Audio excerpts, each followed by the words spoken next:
Megan Fox. And Megan Fox has the story. Megan Fox. Megan Fox. Megan Fox writes at PJ Media. Eat Tucker. And that was your last. Damn it, man.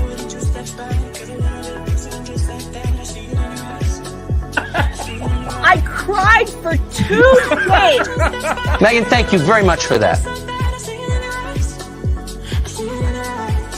So, I can explain the bed thing.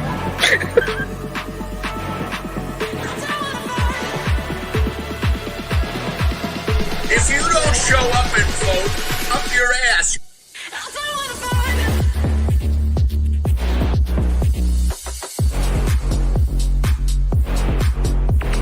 I don't care if you're in the hospital. Crawl to the stake. Crawl there. It's like Jesus going to the temple. He's like, I got a whip. Get out! Get out! The lovely and wonderful Megan Fox. Not that one. Not that one. Not the weird one that drinks blood in his toe thumbs.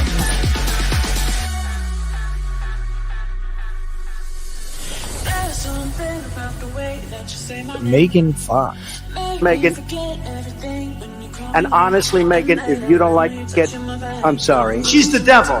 Megan Fox. Megan Fox.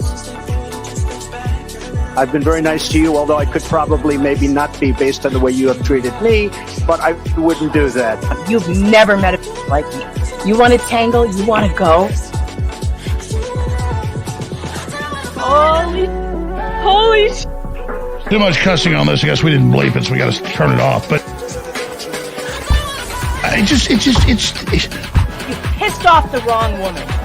oh my God, I have been assaulted, but Megan Fox runs wild on you, brother. She's the devil.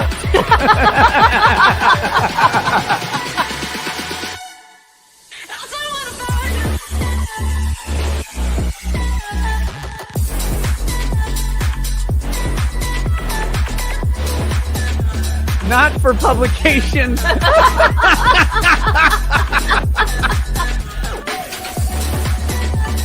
The story. I'm Megan.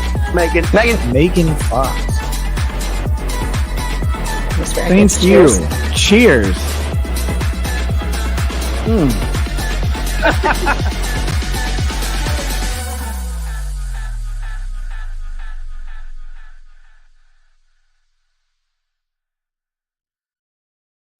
Welcome back to the show, everybody. I'm Megan Fox. It is Tuesday. It's Tuesday. And I'm your medium smart journalist here to give you all the news, the updated breaking news on everything that's going on. We're taking a break from What the Hails today and the Legos. We're taking a break, although the Lego collection is growing. As you can see, it's taking over my desk. I'm going to need some shelves soon. But today we are back on Tonsil Twins. We are back in the fetal attraction story because there are things to be said, and the only person who can say them for real and can really give us the info that we need is the janky comedian who does comedy in his pajamas, from his home studio. Here he is, Dave Neal. How are you? How are you? Good to see you. I laughed so hard at that description of yourself the other day. I was dying. I was falling out of my chair. The media needs a janky comedian in his pajamas to do the job that they should have done in the first place. You know what's funny? I got my shorts on today. Again, don't get me not started. Skinny jeans. Not skinny jeans. Oh, we got to see how short. We got shorts. Woohoo! So I've here's the problem. Look at them gams. Yeah, look at the gams. Big quad energy. So I forgot that I live in Nashville now. So I go into Staples yesterday in these short shorts, and I had to like pull them down a little bit because I was like, I'm gonna get they're gonna commit a hate crime on me for these. Oh, no. You can't have too much. We should ask Tug about that. We should ask Tug. What is the appropriate length for shorts for men in Tennessee? The older I've gotten, the higher my short. They just naturally regress to the balls. The balls and the shorts. The balls lower and the shorts raise to that level where you really start to get a little nervous when you go on a podcast. But here we are. The chat is split on the shorts. Sarah Adams says those are too short, Dave. But Oksama says those are not that short, Dave. Go to a mall. Sarah, please, I will make them shorter. If you dare call, I will turn this call around, Sarah. IT Goatee says, if you ask rat kids, it's never short enough. That's true. Nick Ricada wears short shorts that you would never wear, I don't think. I mean, short shorts like you've never seen. Remember, like in the 50s when the board shorts with the guys with the surfers would wear those super short shorts? I'm all that was for really in back then, you know? And I grew up in the 90s where board shorts were big. Oh, come on. And I'm not tall. So I need short shorts prolong the leg. You don't need board shorts if you're not tall. True. So, and by the way, I will be today will be my first lawn mowing in my new house. So I will be in the front yard with my shorts. That's kind of like, a dog pees to mark its territory. I'll be marking territory by sharing my Irish legs. Well, the neighbors, I'm sure, will appreciate it. And I think you're going to do just fine on your first day of mowing. I think you'll be all right. I think it'll be okay. Thank you. I'm excited. I hear a bunch of people from California are moving into the Nashville area anyway. So you're going to be at home. The locals get so mad when you're moving in. I was at some birthing class and this lady next to me, she's like, why'd you move here? And I was like, well, I'm saving money on my taxes. And she was like, not because you love Nashville. And I was like, well, listen, lady, I mean, you don't leave no offense. Southern California is one of the most beautiful parts of the world. I know people that don't live there say, oh, it's dirty, but hey, they got 72. Well, just remember, Dave, if you like the taxes the way they are, you're going to have to keep voting for the people who did that. Just remember that. Get out of here with this. It's true. Look, it's true. It's true. If you start voting for people like you did in California, you're going to have California all over again. I hate to tell you this. It's economics. No offense. No offense to Tennessee or any of these. No one wants to live here if you're not from here. You incentivize people to come here by a better tax deal. It's economics. But then you can't start voting for people who are going to raise the taxes. Is what I'm saying. Well, because then you don't get the tax breaks anymore, and they'll be chasing people out of Tennessee to go somewhere else. Just saying, pay attention to tax policy. Look, people from California move into Arizona because they're like, oh, we love the tax breaks. Then they just vote for a bunch of people who vote like Californians. And then Arizona's like California. Same thing in Texas. Same thing in everywhere else. Like, you got to be careful. Well, first of all, Texas has its own issues. And I'm not familiar with Arizona. But I love how Texas is always like, we don't need anybody else. Then their grid goes down when they get, when it goes below 30 degrees and then no one's got, heat. They're like, oh yeah, we love our independence. Sure you do. All right. But either way, I mean, look, I don't know about the local tax policies here. I think, the infrastructure could use some more taxes. I'll be honest. The roads suck here, but I'm happy. That's why your taxes are so low. See? You're going to have to get used to it. It's okay. That's okay. You move somewhere where there are no roads. Now, don't come in and change it with your Californication. Well, I think we could have better roads and also low taxes. I think they could. I mean, don't get me wrong. I'm not defending California with their taxes. This is what sucks. This year, of course, I still have to pay last year's taxes. So I'm like, oh boy. Next year, I'm going to be partying once I have the tax breaks. But this year, not so much. Get this. So I'm in New York, and New York has these incredibly crazy tax laws.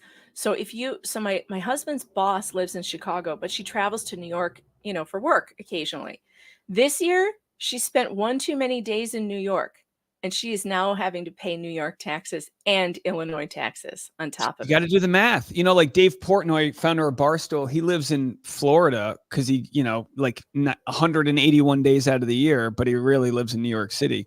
And, you just got to, I mean, look, hey, every state can incentivize people to come there. Tennessee is a good place for content creators. It's just a good place. I would not have moved here if there was a state income tax, period. It just wasn't going to happen. It was just like, all right, I can save 10% a year for doing nothing and live in a bigger home. But I don't have the beach. I got to deal with some other interesting things that are going on here. You have to be careful wearing short shorts when you go to the Home Depot. I mean, it's a little different here. But I understand I'm not on home turf, whatever that means. And by the way, I think I'm a very centrist person who can get along with everybody. But I've already had I had someone follow me into a Costco trying to kill me already. What? Like double pegs. Why? What'd you do? They thought I cut them off. Oh no. And here I am in a white Tesla with California plates. But I was like, Bubba, first of all, here's what kills me. They shit on Teslas. It's like the only American-made car. You know what I mean? It's with American-made electricity. And it's just so funny. It's so funny how egotistical men are when you come to rural parts of the country with these jacked up trucks and everything. It just blows my mind. It's like everybody needs a hobby. No one's got anything to do. The roads aren't busy enough. So everyone's, gas is too cheap here. So everyone's driving these, V8 pickup trucks with nothing in the truck. You know what I mean? None of them are hauling. They're not hauling anything. No, there's no mulch being hauled. I'm hauling more in my Tesla. I got film equipment and shit. What can you do? But you really do get to see like how fragile the male ego is when you leave the city. In the city, it's not fragile. I can walk around in a thong. Well, except for those guys playing the punching game or whatever, the knockout game. Well, yeah, those are just hooligans. But hooligans, I like that word. Well, they're hooligans. They're just people with nothing better to do, so they're hanging around thinking who they can knock out. But yeah, I don't know. Suburban life has been interesting. I got a horse neighbor. I have horses next door. It's very interesting. That is interesting. That's very interesting. So, all right, let's get into the actual story today because this is blowing my mind. So we're texting. I'm like, you're like, did you know the Sun deleted their article? And we're talking about the new article that just came out about Jane Doe and Clayton Echard. You want. I don't care. Don't do it for you know me. what I mean. The Owens Echard scenario. So we had the Sun. So the Greg Woodnick puts out this epic press release, which I have read here multiple times. And I mean epic. Fun. It was fun.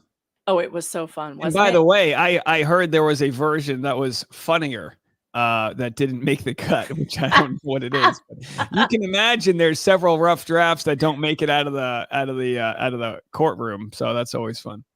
And it was so good. And it basically told all of the details basically that we needed to know, which was there were never any medical records. There was nothing to prove a pregnancy other than the P test that she gave, which is just a sign of pregnancy, not proof of pregnancy. It showed that there was no doctor's appointments, no OBGYN care. All of these things she said she had never materialized, didn't have. So that went out and a bunch of places picked it up. Like the Sun, I think USA Today, or what was that? Us Weekly. Yep. Right. MSN, Yahoo, like they're finally telling the story. But the Sun, which also told her story, right? They broke the story. Yeah. They deleted theirs. And you know what? On the Wayback Machine, it will not pull up the original version of this. So I cannot pull it up on the screen. I've tried. Wow. I read it on my video today, but it's obviously, filtered through my, it's nothing.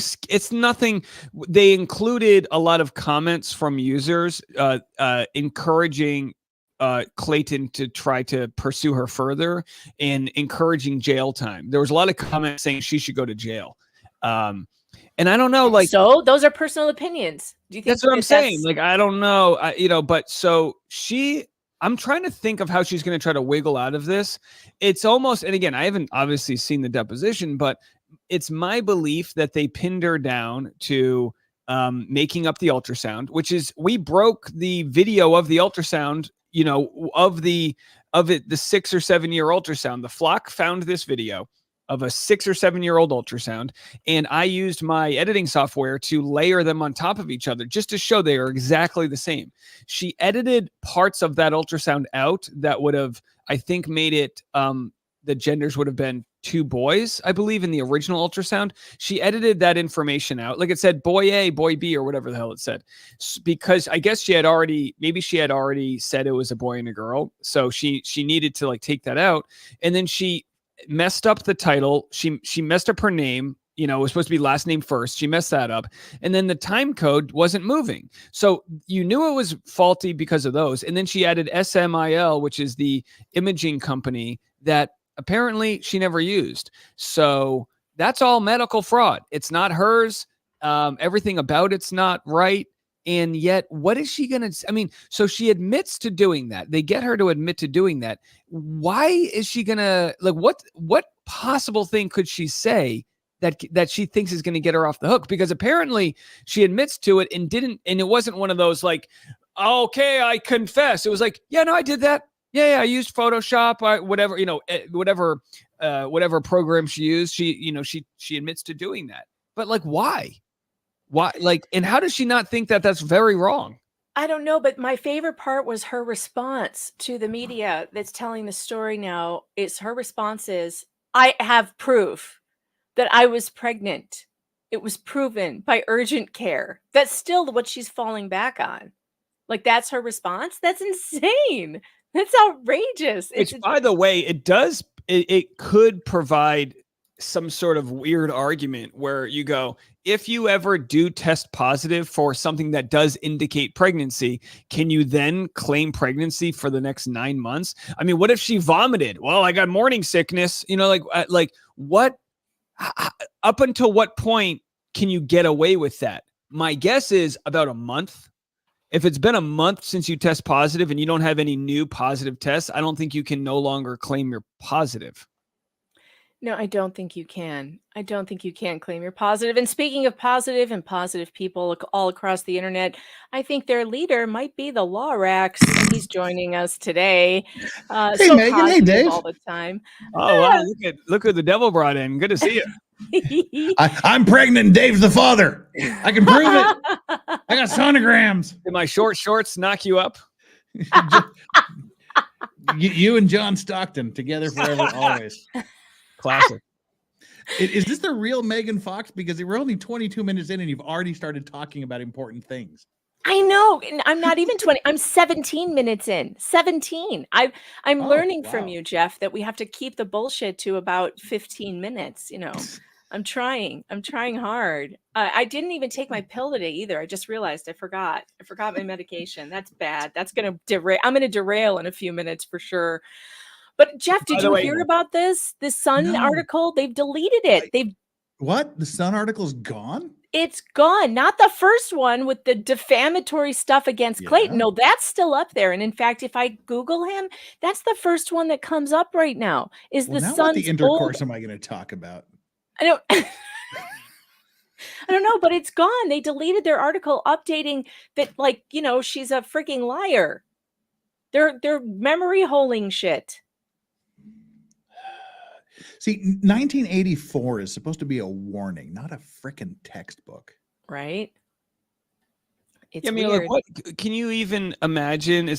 It doesn't live on the news shelves. There's no reason for these articles to go away. It's a timestamp on the history of because she rewrote her article against me where she took my name out because people were Googling it and finding the truth. She's deleted and changed what she wrote in that article in December to change her timeline of when she was pregnant. And I guess the Us Weekly article she couldn't get rid of. Maybe she tried. Who knows? But the fact that if you Google the original article, and of course the original article is the one that's always going to get the most clicks. So naturally, if you ever search Clayton, that article is going to pop up. Yeah, look at this. I'm on Microsoft Bing. I just typed in Clayton Echard, and the very first one is Clayton Echard's accuser breaks her silence in powerful essay. From MSN. Powerful. First hit. Why wouldn't it be the most recent one? All the fraud shit. Like, what the hell? Did she pay for this? I'm starting to think that she paid for the results to come up like this. It's a great point because there's no way that MSN article, I've never even seen that article. So there's no way that's the top hit. Absolutely no way. Well, it is today. It is today. Oh, I'm so glad I'm in the future and it's 12:30 a.m. and I can drink my way through this. Yeah, Dave and I are going to have to wait a while for that. I don't know. When is the drinking hour in Tennessee, Dave? Does it start early? They drink all day long here. They're all It's Tennessee. It's in the air. Tractors and shit. It's in the air. You got that Tennessee whiskey there too. You got the good stuff. Yeah, I'm not really. I don't know. I'm old school. I do cold brew coffee. This is my crack. That's all I do. You can take the boy out of California, but you cannot take the California I'm out from of the New boy. England. I'm a salty New Englander. I mean, I did lose a little bit of my tan, but we'll get that back. But yeah, this is crazy. It's crazy when you see this. The Justice for Clayton subreddit taken down multiple times. She got the press release taken down for a little bit there, and luckily people have gotten these back up. But it's taken a coalition of people. And today, like my video today is not really performing that well. I don't know if it's as salacious to the public as it is to a journalist, but you go, oh my gosh, if this gets taken down, she's going to slowly peg everything off until there's nothing left. And then I'm going to be some lame duck there that's just waiting to get, violated because she's just going to go systematically one after another. Well, you know what will not come down? None of my articles will come down. And did you see the one that I wrote about this? Because it was pretty epic, and it's never coming down because I refuse to take anything down. I think in the history of my writing, I've taken down like one article. This is the new one though. Wait, hold on. I haven't shared it. I've got a new one about the tanning salon creeping peeper that just published this morning. And it's featuring my Lego image, which I'm really proud of that I got PJ Media to use my Lego image. I dare you to do a Lego image of this case. I should, but I've been thinking about it, but I can't figure out the pieces to make for a fake moon, to make it look like a fake moon bump. Oh, that's not the part of the story I was talking about. Yeah, you need some Lego sperm for sure. Yeah. This article right here like is a Lego never. model house and I have a snake that looks sort of like a sperm. Do you have any like Lego horses? It's black, unfortunately. What? Do I have any Lego what? Horses. Yes, I do. I could make Laura's barn. Oh Lord. Okay, so here's the fellatio factory. Jesus. A stable genius. It's just So Chad, clickety click on this article because it's never coming down, and it is definitely not something that she wants up there because mine says shocking deception revealed in Bachelor Paternity Nightmare, and I basically just reprint the entire press release because it's so good, and she's not getting away with it because her name is always going to be connected to this. Yeah. So I did a podcast 2 weeks ago that hasn't aired yet. I don't want to say what it is, and I'm starting to wonder if she got to them too. I got to find out. She threatened to sue all of these podcasters months ago, and I mean, they haven't played your episode yet? No, and it's a big deal. Like I went there and gave 2.5 hours of fastballs. I broke my printer. I printed out so many things. I was spitting fire. It was the best story I've ever told. And hopefully it comes out on Thursday. I've just been waiting because they drop their podcast Tuesdays and Thursdays, but it's a large audience. I'm trying to get the attention of other podcasters that take a chance on interesting stories, like Theo Vaughn, podcasters that want to hear an interesting story that might not come from like a celebrity, Oh my God. I can't imagine if Theo got a hold of this case. Wouldn't it be It would great? be a bloodbath. Look at this bullshit. Look at this bullshit on the Sun. Sorry, page unavailable. Sorry. Unavailable. What if you type Clayton Echard into the search The Sun? Maybe they moved it. No. You'll see when you type that, it'll show the header. It'll show like the sub headline, and then it goes to a broken link. So that's the big one. That's the second one. That's the second one. So that's still up there. And so they took it down. It doesn't exist. Wow. It doesn't exist. They took it down. I need to contact them and see if I can get them to say why they took it down. I think this is so cowardly. This is the main, and instead of taking it down, by the way, the right thing to do in journalism is what I did when I had to take one down recently. And I'll show you what it looks like. We had a miscommunication between me and the subject, and there was a mistake that was made. So look, it's still here, but it says retracted. You see that? It's still here. Now, if you click on it, it's not, the body of the text isn't there, but the headline is here with an explanation. And then if you go to it, it says here, it'll have an editor's note. We removed this article after determining some of the information contained in the article was the result of a miscommunication between the plaintiff's counsel and Chris O'Donnell, the Tampa Bay Times reporter. We apologize to our readers for the error. In all my years of doing this, I think this is the only article I've ever retracted. But when you retract one, you have to say you did it. You don't go over to you don't do this. You don't do this, and you just hit the thing and it says, sorry, page unavailable. Yeah, that's that's the print media equivalent of taking an above the fold front page article and then printing the retraction on the bottom of page 17B.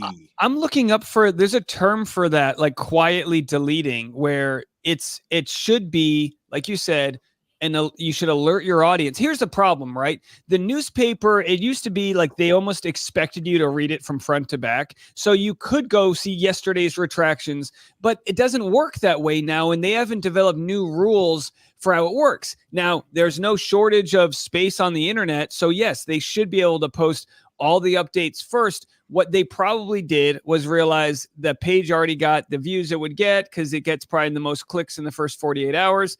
And then they took it down. They were like, we don't need it. We don't need it. We don't need a lawsuit. It's not worth it. Yeah, but it's really bad form for journalism. It's really bad form to not issue an explanation to your readers about why something you published is now gone. And not only that, the initial article should have an update on the beginning of it. Yes. Right? I mean, shouldn't all the articles have an update? So it should. It's crazy. You know, they did this. I mean, not to make a stupid story, but they did this to Tom Brady, where ESPN, created this scam called Deflategate. And then they ended up retracting it at like on a 2 a.m. Sports Center, in the middle of the night, they issued their apology. And it's like, that's not enough. It's one thing for us to have all the information, your audience, my audience, but most people will just go, oh, whatever happened to Clayton's, that chick he banged, most people are not going to know the full story, and that's going to live with him forever. Right. Yeah, right. No, it's a real problem. This is a real problem. And like, it's not fun to retract an article by any means. It's embarrassing and it's upsetting. And like, I hated doing it. But I had to, because there was a miscommunication.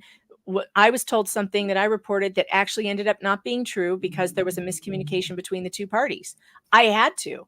It wasn't really anybody's fault. It was a Thanksgiving weekend. Things got lost, and that's just, it happens. So it's like, well, but you have to fess up to it. You have to fess up. You cannot do this. You cannot memory hole something. This is not 1984. We are not rewriting history. That's what bothers me about this the most is, like you said, people going back to look for this later, if they ever wanted to know, are going to think a completely different story happened, because nobody is going to be like going back through our, many live streams to check out this, every detail. It's not an excuse so much as an explanation, but it is the sun.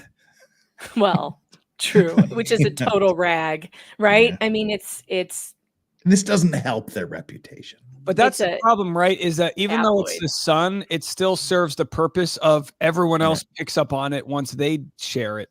So it's kind of like, she reached out to Page Six, Huffington Post, all these other places that wouldn't cover it. And I think Page Six is really funny. And if you look at the evidence, she wanted to report it as anonymous, but they wouldn't agree to that. So I guess the Sun was the only website that would report her as anonymous, which is just exactly what she wanted. She played them like a fiddle, and there's no, she's able to do that. She's able to sue me. She's able to do all these different things. And like, people have wondered, can Clayton sue the Sun? I don't think so. He could, but it's like, it would be really difficult and expensive, and they have major money behind them. So probably not. Yeah, and being a public figure makes it so much more difficult. Yeah, so much more difficult. I hear the dog snoring, and that is cracking me up. Sorry. That is cracking me up, because at first I was like, "What is that? A monster in the background?" No. Wake up, you lug. No, don't wake up the dog. Too late. Don't. That was cute. Aw, the doggos. I shouldn't have said anything. The dog snoring is always funny. How's your dog, Dave? Your dog He's has good. been He's doing a in- little bit better. He doesn't walk much anymore, and he's Mm. crapping all over the place. He's in full-time diapers, but Oh no. he's doing okay. He's 15. He sleeps all day. He's sleeping right next to me. I'm I glad can he's show you guys want to doing see him? okay. Do you want Of to course see the we dog? want. Yeah. We always want to see Hold on. doggo. Apparently, I'll pull sleeps him up. much quieter than mine. I'm gonna risk him possibly shitting on me, but Oh no. Oh no. This is now two dogs that have been woken up because of me. I should have said no. You should have kept him sleeping. It's this poor dog. Hey, Dave's dog is so cute. Look at this Aw. dog. Look at this doggy. Yeah, so I that's him. mean, is he cute or what? Oh, look at him. So sleepy. Yeah. So sweet. I'm gonna put him back to bed. Yeah. Oh. Looks so cute. Dave carries him everywhere. They have to carry Yeah. him outside and carry him. Sorry. How old is Sorry, how old is he Strawberry. now? My dog, Yeah. 15. Oh wow. Now he can Wow. walk, but like if he sleeps so much that his like hips will get numb, and then he can't stand up. And when Aw. he's basically like, if you've ever had a really long bowel movement, that's like my dog. Like he'll just not have his legs working when he needs them. And then they jump off the sofa, and then they pull a muscle because they landed weird, and then they limp around for a week and a half. Yeah, Oh. gotta love him. So Dave, you have an exciting thing coming up. You have a show, a comedy show, and I dug up some comedy of yours on Instagram. I thought I would share with people because I've actually never watched I haven't watched your stand up, and now I'm going to probably fall down a Dave Neal stand up hole because you're always funny and I like listening to you. So let me play this, and then you can tell everybody But about. wait, I want What? to hear like why he had that look on his face when he. No, What? it's just there's nothing worse than watching people watch you perform, but anything that'll sell a ticket to a show. But yeah, there's nothing worse. Hey Dave, tell a joke for us. Tell us a joke. Quiet. Wait, how do I back up? I don't know how to You rewind. gotta them. refresh the page. Oh, that's annoying. Yeah. All right, let's see. Stop. Instagram.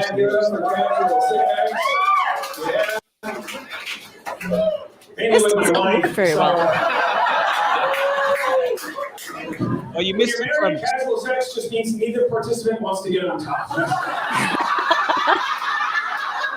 You guys married there? Yeah. Babe, my hip hurts. Just two people sitting like this, you know what I mean? You know how hard it is to talk dirty when I'm sitting like a Cheshire cat? Honey, I'm gonna give you this dick. Come on over here. Come on, I had an adult baseball game tonight. When he hurts. Come on over here. Come up and get it. Turn around. I'm gonna give you this dick real hard. Been having a lot of casual sex. All right, you're looking at my personal life. Are you? So when's your show? And Clayton Echard's going to be there. Yeah. So So This is an interesting thing. I didn't set this up. I was asked to do a live post-Bachelor show in Phoenix. So it's gonna be March 28th, and then Clayton's gonna come on stage with me and do a Q&A, which we probably can't talk too much about some personal stuff, but it'll be fun still. And then he's gonna have a meet and greet after. So How many questions are going to be about the 2 blowjobs in one night? I know it's going to be tough. It's going to be a tough. I'm sure it'll be good. I'm going to maybe try to get Clayton to do a TikTok dance for everybody, but I don't know. I mean, I'm a little nervous about how the Q&A goes because there's just certain things we can't talk about, and it's going to be during a comedy show, so I don't want to make it like sad. So we'll have to thread that needle. This is going to be in Phoenix? Yeah, they have a new improv. The improv's like the best sort of comedy circuit in the country, like the best food. They're just run really great, and they've got a new one. I think it's actually in Scottsdale, but they're calling it Phoenix. It's the Desert Ridge Improv, and there's like a local. All of these improvs come with a really cool like piano bar next door. So there's gonna be like an after party, and yeah, it'll be fun. I wish I could be there. I'm not going to be in Phoenix until June, but all of you out there, if you're anywhere near the Phoenix area and you can buy tickets to the show. This is a once in a lifetime opportunity. I feel like I really do. This is a piece of history. It's Dave doing stand up and Clayton Echard there in the same place for Q&A. You are not going to want to miss this. It's going to be hysterical. What's the date on that? March 28th, right? Yes, March it's 28th. Thursday after the finale of the show. Are you going to be in the area, Jeff? No, but see, like everybody's going to be doing the really big party on, was it June 12th? June or 10th. what? 10th. June 10th. That's the date of the gonna be trial. It's I'm gonna going to be there from huge the 8th. party. I'm going to be there from the 8th to the 12th. It is going to be a huge party. I want I'm Dave gonna be in to the States, and I'm flying do a back show. to Korea on June 8th. Can't you I would- change it? Can't you just No, like unfortunately, put I it have to out keep my another week? Real job. Ugh. Yeah, he's going to miss us by literally the same day he's leaving. Yeah, and leaving the from area. Salt Lake to there's a 10-hour drive max. Oh, Dang it, I'm crushed. so those of you who are in the Phoenix area, anywhere near the Phoenix area, you guys need to go over to this website. I'm dropping it in the link. Go and buy tickets. Buy tickets so so Dave can feed his family. 'Cause Yeah, that's important. He's got a baby coming and everything. Like he's going to need extra cash, you guys. I was nervous for booking this date because our due date's May 1st, and it's pretty far away from the due date, but I still was a little nervous. But here's the deal with stand-up, right? You're almost like an intern until you're the CEO. I always say that because when you can sell out a room for the weekend, you make good money. But when you do a one-nighter, it's like it's a door deal, so you get a percentage of the door, and it's just not worth it to normally fly somewhere to do a show for one night. But obviously this one's important. I wanted to, see my Phoenix people and, get my one last show in before the baby comes, because I'll probably have to take a break after that. But, it's going to be fun. I'm sure the tickets are selling good. Phoenix always has a really cool audience. Like we always have a big audience there. So it'll be a good time. I don't think there will be a live stream of the show. That's probably not a thing, right? No, I might sell tickets. I might sell, put it on my Patreon or something afterwards, but I can't, to say there's a live stream of a show, so much can go wrong during a show that I would hate to have to worry about, like, if the internet's good or something like that. Right. I thought about it. It's just so, yeah, it's like, I'm going to definitely get a recording of it and I'll try to air that on the Patreon or something afterwards, but it's, I'm on your Patreon, by the way. I'm going to drop that in the chat as well. I'm on Dave's Patreon. His Patreon is so funny. Not only does he do like the normal stuff he does with the Bachelor reporting and all of this Clayton Echard stuff, but he does these great life vlogs of them moving to Tennessee, and all of that comes with that, with Tasha and his wife, who's heavily pregnant, and their furniture putting together skills and all sorts of stuff. It's good to watch. It's funny. I enjoy it so much. I love your Patreon. So everybody, if you love Dave, get into his Patreon. It's only $5 a month. And he has you have good editing skills, man. I'm always so. I hate that editing. I hate editing. You do get good at Everybody it. hates editing. Those vlogs take so much time to make. And, the benefit is that you could maybe break out of your niche. And I know people that are really big YouTubers. We all do, that make like 10 grand a day doing that. It's like, I would love to hire someone. I would love to just hire someone and give them all my little memory cards. Like, here you go, put something together. But it's like, no, that's me, Saturday and Sunday morning. You guys know how it is. For the people that don't watch all the content, there's like 5 pieces of content a day. Now we're doubling up on podcasts, and I'm trying to do all that and also peddle tickets to a stand-up show. I'm literally going to blow my brain out. I think I can't even keep up with a once a day podcast. I had to put an asterisk next to Fox Den Daily, asterisk sometimes daily, because I can't keep up. I cannot. It's I didn't do one yesterday. I haven't done one today. Like I didn't do one last week. I did like 3 last week. I cannot keep up, especially when I'm covering something that I'm doing 4-hour live streams a day on. Like the Hales thing, like we're covering these hearings and we're watching here. If I'm doing any kind of trial watch or any kind of trial coverage, oh, forget it. I don't know what I was thinking. I don't know why I decided to try this. It's all your fault, Dave. It's all your. I was like, yeah, you got to do it. When I had the idea to go twice a day back in like November, that's like when you're single and you have this idea to like hook up with somebody you shouldn't hook up with. I was like, this is a bad idea.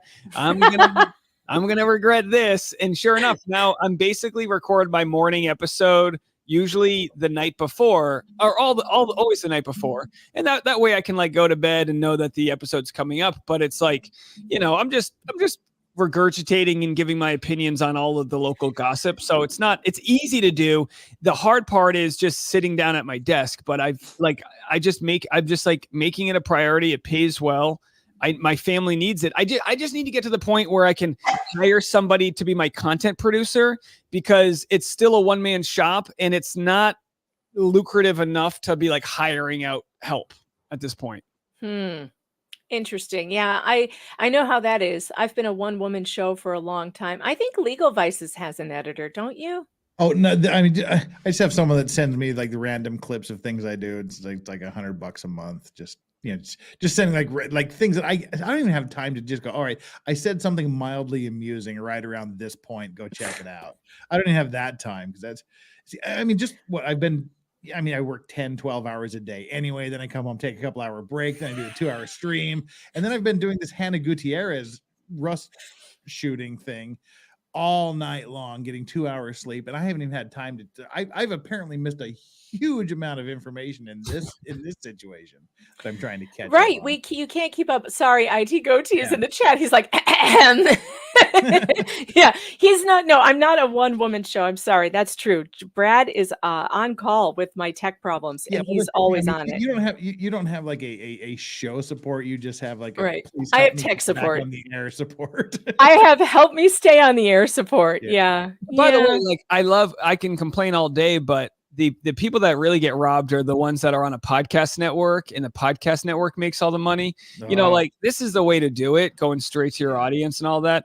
I just, there's like I don't know about you guys. Every time I look at my Instagram or short form content, if I'm not uploading daily, I'm like, I have this existential dread, and it's like, none of this stuff is what I want to do with my life. I want to do stand-up comedy. Like, you got to do this to have the privilege to do the other thing. And I will say the fact that I can like book a flight to Phoenix and be okay if I don't make money on a show is because I can bring my podcasting with me. So it does have like a means to an end, but it's kind of like every time I take on something new, I'm just like drifting farther away from the shore. Also, I think listeners actually sort of appreciate the rough do-it-yourself view over the polished, because they're a lot less forgiving. I think when you have the polished thing and you make a mistake, it's quaint when we have our little boomer moments and make. This is true. This is true, but I do sometimes wonder how you keep going, because you have such a schedule. You have such a schedule that I can't. But you're right that like you must be like 10 years younger than me. What are you, 30 something? 38. Oh, you're exactly 10 years younger than me. That's funny. Okay, I knew it. All right. See, you've got more energy. 10 years from now, you better have some help. That's all I got to tell you. I just have that fear coming up in stand-up. I've done every job. I've worked Uber. I've had Quinceañeras barfing in my backseat of my car. You know what I mean? I've done every bad job. So like, this isn't bad at all. Like my family's has a contractor business. I've been stuffed into attics in a hot summer fixing things. Like this is no complaints. It's just, you only have so many hours in the day. So what I've had to do is really try to tone back certain things and, try to play. You have to like place your energy where you want your passions to be, and YouTube will always pull me back into different areas. And I think I just want to get it so I have a content producer, and maybe like 2 hours in the morning or 1 hour, the whole thing's lined up. I talk and they can just chop it up and be done for the day. That's what I want. There's some podcasts that are much bigger in my niche that their producer handles everything. And that's worth its weight in gold when it gives you more free time, because you can't think of jokes to write and book stand-up shows and worry about all the other bullshit if you're kind of like arguing with people in your comment section. There's only which I'm doing it all. And it's like, some days I have to my Patreon will watch me literally melt down on certain days. Like yesterday, I got an ad for BetterHelp and someone was like, BetterHelp's kind of problematic. And I was like, shut up! I'm making money. Dave, I need your breaking news button. Do you have it handy? I do. I don't know if it's going to work on your end. Can you hear this? Oh, wrong one. Yes. All right. Breaking news. Breaking news. We have breaking news. Jane Doe has updated her LinkedIn profile. And she has, I'm not going to bring it up on the screen, but she has added Chief Executive Officer to her LinkedIn profile. From February 2024 to present, she is the Chief Executive Officer, Keybacker, self-employed. I'm pioneering. I don't know what that means. I'm pioneering a transformative platform that democratizes access to home ownership and equity by seamlessly connecting aspiring homeowners and equity seekers with investors, bridging the gap in the traditional real estate financing model with innovation and inclusivity. Well, she seamlessly connected with Clayton. By the way, I got Woodnick on my soundboard. Ready? She lied. I love it. I need that. I need that. I need that. This is a bunch of word salad I don't understand. Then there's also owner of Lizmax Investments, full-time. I specialize in the acquisition of high-quality Airbnb properties in Scottsdale. My focus is on curating exceptional short-term rental experiences, leveraging the region's appeal to provide guests with premium accommodations. This is how she writes her LinkedIn profile. She plays Scrabble with a Monster Energy drink, and then when she passes after having a manic crisis, her face sticks to the table, and then she takes the letters out and just creates a word salad from. I think that's how she updated her LinkedIn. This is something. So she's becoming a CEO, Dave, a CEO. Hey, this is what happens. This is for anyone parenting out there. This is what happens when you give your kid the candy in the mall when they're having a breakdown. This is true. If anything, it should give us all motivation to be more of a hard ass with our children. Okay, say no more often. Say no more often. All right, let's get to some of these super chats. Unhung Hero, thanks for the super chat, says, how many crusty Claytons does it take to impregnate a tonsil? Sure, like how many licks does it take to get to the center of a Tootsie Pop? Kitty cat lover, welcome to the Fox Den. It's weird in here. I apologize now. Unhung Hero says Teslas are gay, and I live in Chicago. Tesla drivers drive like artods. Okay. Yeah. R-word. Tesla. I like Dave's Tesla. Listen, if you don't like a Tesla, you've never driven one. They're a next level driving machine. People can make fun of them all they want. It doesn't faze me. My car is sitting there plugged in, ready to go. I will say that when you do your driving with Dave shows, I am blown away by the phrasing, by the way that there's no window in the over the roof, and like the view is so cool.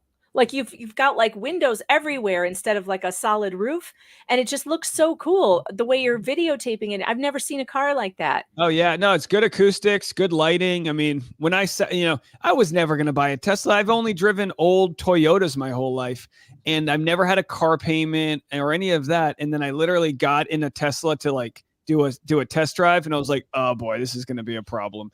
And then Tasha's like, well, we should get the Y, which is bigger, because she's like, what if we have kids in the future? So then what happens? I get a Tesla, I'm feeling good one day, we end up making a baby. I mean, you can't keep up with life just moves too fast sometimes.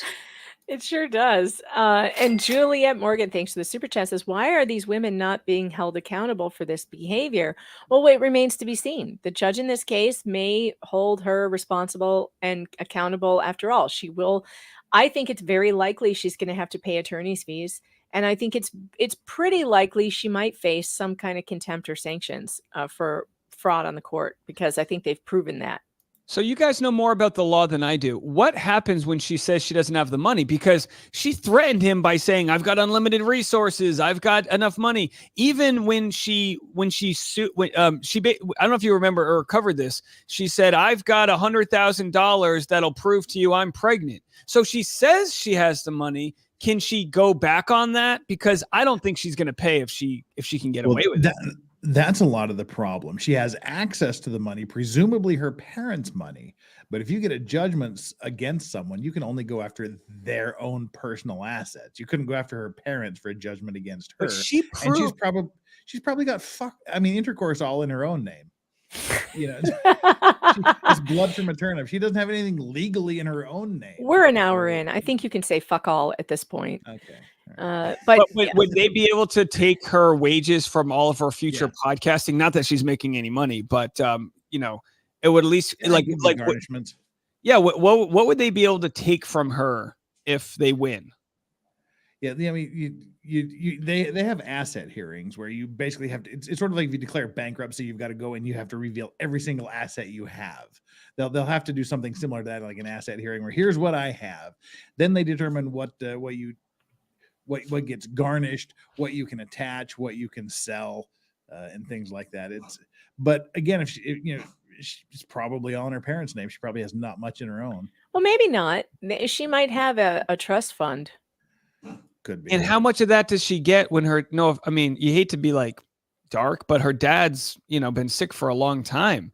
It makes you wonder, is she going to have access to a lot of funds for a long time here? Probably. So like if Clayton wins, say she owes him $150,000, can he wait until and then say in 5 years she inherits? Yeah. I mean, I think he can always go back and take her to court if he has a judgment against her and she hasn't paid. Jeff, there's no statute of limitations on that, right? You can keep going after him forever. Well, I mean, I don't know what, if you delay actually starting the enforcement proceedings, I don't know what the limitation on that is. But if you start the garnishment proceedings and you stay on top of it, it's an ongoing thing. It's an ongoing assets thing. Come in, they become attachable.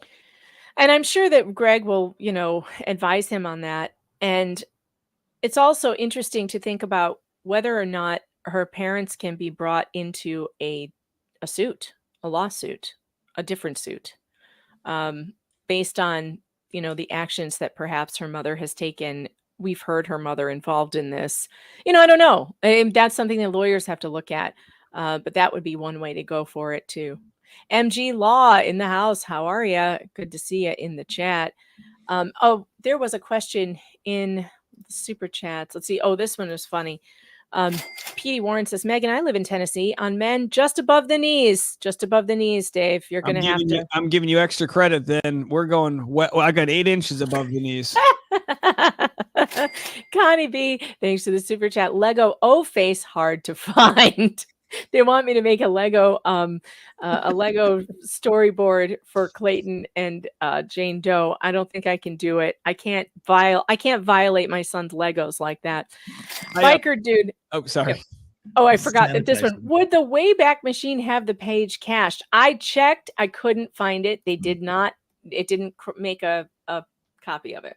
Yeah, if you go on my video from today and literally just pause it at different segments, I scroll through the whole thing just so it exists.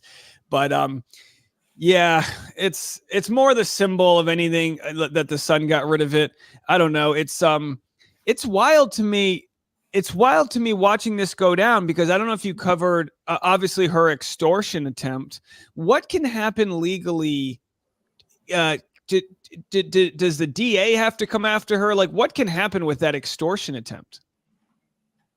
It may not rise to the level of actual extortion is the problem.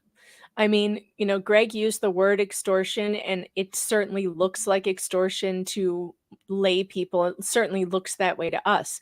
But I've read the statute in Arizona, and the statute in Arizona does not appear to be wide enough to cover legal action used as extortion. I could be wrong, and that would be you'd have to talk to a criminal attorney that specializes in Arizona. In Arizona, yeah. Now, Yeah. how about now? People have said, "Oh, you've got to try to get that imaging company, Smile SMIL, to sue her." What can happen outside of the Clayton case that gets either her looked at for perjury? Does that mean do we have to petition the district attorneys?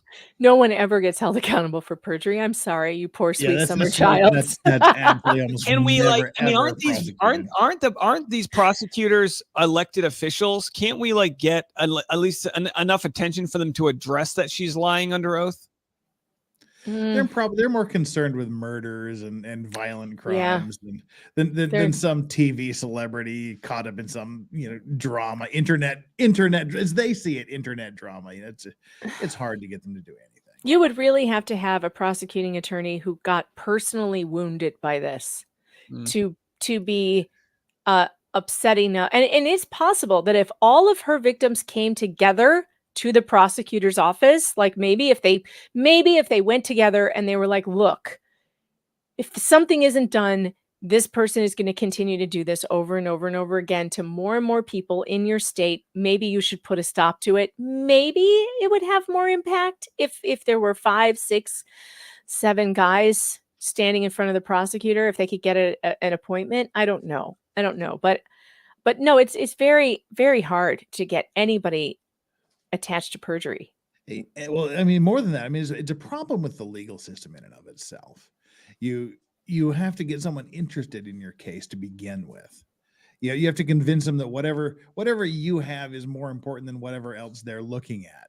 Mm-hmm. And in the civil side of things, you can literally sue anybody for anything, and civil justice has no relationship whatsoever to who's right or who's wrong. It's all, what can you prove? Well, and they could file in federal court against her if they believe they can make an extortion case. You could file against her on the civil side for extortion. I think that's what Jeremy Hales did when he filed against Lynette Preston recently for extortion and defamation. So you could do that in federal court, and maybe he'd have, but it's expensive and it's going to take a long time. Jim Schuler says, and just like that, Megan started a Clayton for DA campaign. Clayton, get your law license and run for DA, and then you can do anything you want.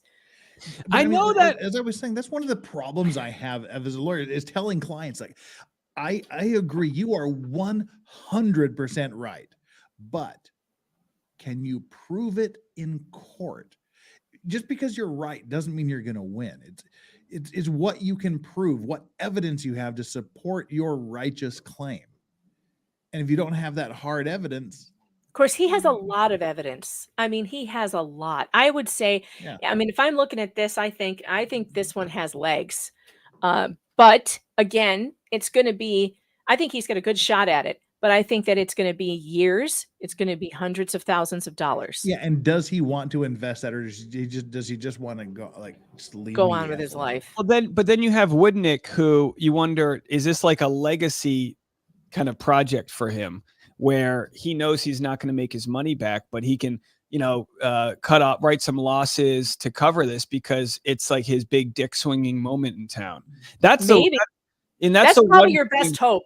That's your best hope right there. Oh, and again, what I'm about to say is not a victory lap. It's more of a blessing to my audience. But people like Clayton was probably going to win his injunction against harassment, but because my audience raised money for him, and again, I know he's thanked people. I think he could thank people more, to be quite honest, because if he did that without a lawyer, he would have never cross-examined her the way the lawyers did to get everything on the record that they used against her a month later. Sure, he would have won his injunction against harassment. He had all this proof or whatever. But what they got on her on that court date with the baby bump and the bullshit and all that, I mean, it is all coming to backfire in front of her face. And I don't think that would have happened without a proper lawyer. It would definitely not have happened without a lawyer. I mean, people criticize me on my stream all the time because I say, if you have the means and you can afford to hire a lawyer to accompany you to a traffic ticket hearing, do it. Right. Never go into court alone for any reason whatsoever if you can afford a lawyer. No, that's in total agreement. It was silly for him to have tried that without a lawyer. Please, those of you within the sound of our voices, never, ever, ever go into court without a lawyer. And I Never. learned my lesson because my suit kind of happened directly after his. And I was like, I need help. And when she was, calling the FBI tip line and telling the district attorney that they were looking into me, who knows if my lawyer didn't push back on them, how much further she would have weaponized that whole system. Oh, right. I have no idea. I know I wasn't going to be the one contacting the DA the way my lawyer could, and have those connections. So, yeah. Legal Vices, you hit 70,000 today? I did. What? I What? did. Happy dance for Legal Vices, 70,000 subscribers. Well, I'm no Dave Neal, but I'm getting there. Hey, Wow. we're in the 70s club, me and you. Yeah. And I'm at 41. And it's amazing. If you're here and you haven't subscribed yet to all three of us, you need to do that because we are working hard for you. We are working hard every day. We are killing ourselves to make we're this like content. AA baseball players. We're like technically we're professionals, but we're still taking the bus to the games, Yep. And I've been relegated to the Korean League. Yeah. And I'll tell you what, I'm in the Mexico Tijuana League, just striking out a couple hombres, trying to make it. It is a thankless job. And you know what? It's free when you hit that subscribe button. It doesn't cost you a dime. You hit that like, you hit that subscribe. It doesn't cost you anything, but it sure helps us. I'll tell you what, it helps us a lot. And it gives us warm fuzzies if nothing else. When it gives us help in the algorithm, and that's what we really need is help in the algorithm.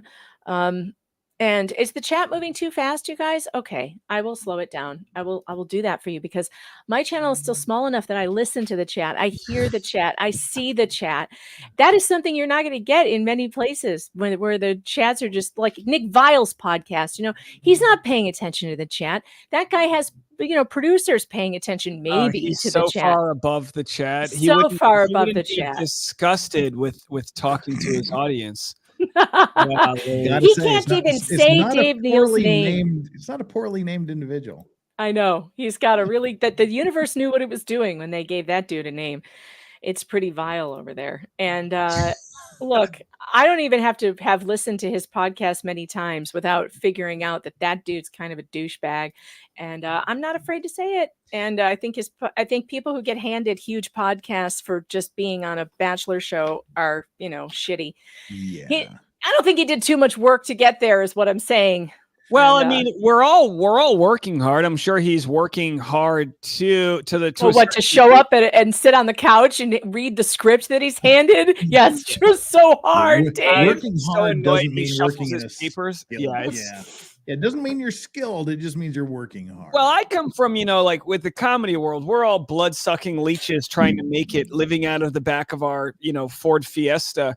And you just see, I wouldn't change it. I honestly wouldn't. I wouldn't change having the chicks barfing in the back of my Uber. I once during SantaCon had to drive home a crying elf. You know what I mean? A drunk. I was in a Santa hat and she was quietly sobbing in the back seat. Rethinking all of her life choices. I've had people, speaking of procreating, I've definitely had people getting blown in the back seat of my Toyota Camry. What? Taxi cab confessions. Yeah. And that's what you do. I mean, I had got a car accident driving Uber. You do what you can to pursue your dreams. And what does one do? What does a driver do when that's happening in the back seat? You adjust the mirror so you can see it. Okay. I was being a gentleman. I was putting. So I guess it depends. Do you want to see it or not? Do you take the car immediately to like the wash so that they can steam clean the inside? This is why I tell no one should ever use those public vacuums. Those car. Oh God! That picked up somebody's pasta dinner. I'm telling you. Oh no! Oh Uber. no! That's what it is. But I mean, I've driven people around like coked out of their minds because you make your money late at night. So that's where you have, because the prices are better. So I mean, I've done it all. So when my channel takes off, there's a reason why I'm putting my foot on the gas, because the work ethic, this is such a better gig. So I'm not letting it go. And I think a lot of reality stars sort of expect to just have things given to them. They get the blue check mark and the 1 million Instagram followers and like immediately just for being on a show. Yeah, but I'm but sure that's it's why even more prevalent in the comedy industry, where like you got this, everybody's busting their ass doing just the worst gigs imaginable. But there's the people that you go like, I don't care if you do this for 80 years. You probably should look into like plan B at this point. But you know, I mean, there's people, and that's where a lot of these people are. They, oh, here is this, we're giving you this gift horse, and they have no idea what to do with it, and they have no skills to deal with it. No matter how long they do it, they're never going to get any better. I had this friend I did comedy with. I'd call him friend. He was a peer, and his dad would give him like $100 a day for food and drinks. And if he went through that money, he would ask you for like $50, and then tomorrow he'll pay you. And I was like, this is ridiculous. How do you go through $100 a day just for food? And he's eating fish and chips at an open mic. It's like part of the hustle is the desperation of trying to make it. And by desperation, I mean just really working hard and having a good cry. I was writing scripts on my lunch breaks. Like, you know what I mean? Like it's insulting. Yes. And the sort of more slow and steady you build your career, the harder it is to knock that brick wall down. So a lot of the influencers, like, you know, they'll get a little following from something, but have nothing to back it up. Versus, I think when you build a fan base with long form content, I mean, I was so humbled on Sunday to unbox for 2.5 hours all of the presents people sent us from our baby registry. Like, that's like, oh, I missed the online baby shower. Dang it. Mind blowing to see the generosity. And we didn't even ask for any of it, but like so many people. Did you had a couple boxes there. Did she get a nursing cover? I don't know. I don't know if that was part of the If she didn't, let me know. I want to buy her one. Okay. I have the perfect one to buy her. I've had it in my head to do. I want to send it to her. Because I have experience with this. I know you bought a pump, so I guess she's nursing. So she needs this thing. Oh, This is the cover. It's the greatest cover there is for like nursing in public, because a lot of them go over the baby's head, and like babies don't like that. And they will try and like get that shit off. You know, they don't like it, their heads being covered, but they make one that goes around your neck, and it has a wire that sticks out like this. So you can see the baby, and the baby can see you, but nobody standing out there can see anything going on underneath the cover. It's the greatest freaking thing ever. And babies don't try to get rid of it because they can see your face. You know, it's like a big mosquito net. Yeah. No, it's not a mosquito net, but it's like a beekeeper kind of thing.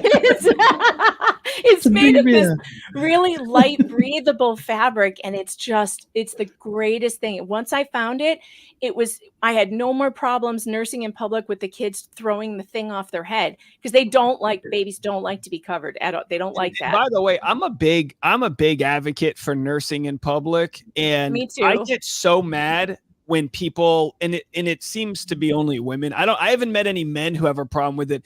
And by all means, cover up as much as you want. But if you want to whip a tit out, and I'm like, this is humanity. This is it's like a rare look at what we're supposed to be as humans versus us all being covered up with our ear pods. Right? It's like, go do that. I know, I agree. Especially, here's the thing that always bothered me. And I usually would use a cover or something, you know, but just because I don't want weirdos, you know, staring at me, that would be nice, because I also am pretty well endowed. So that's something that people are going to look at, you know, you're going to see it. We all saw cleavage cam yesterday. You know, my sister has really small boobs, and she was able to nurse in public without anyone noticing. She would just pull her shirt down, stick the baby on, and no one noticed. But if I did that, there would be a 5-alarm fire drill, you know, like people would be going crazy.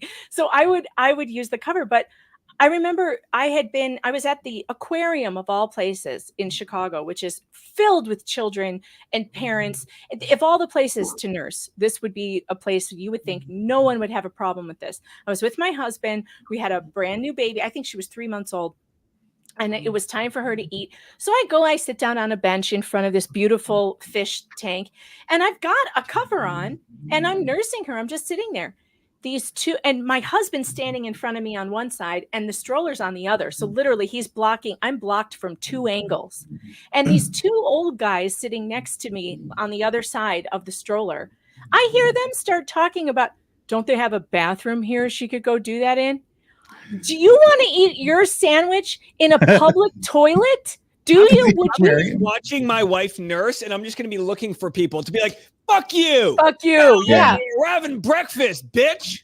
I mean, would you really? Been there, done that. Think about it. Would you want to eat your sandwich sitting in a public toilet where people shit? No, I'm not bringing my baby in a bathroom to eat. That's ridiculous.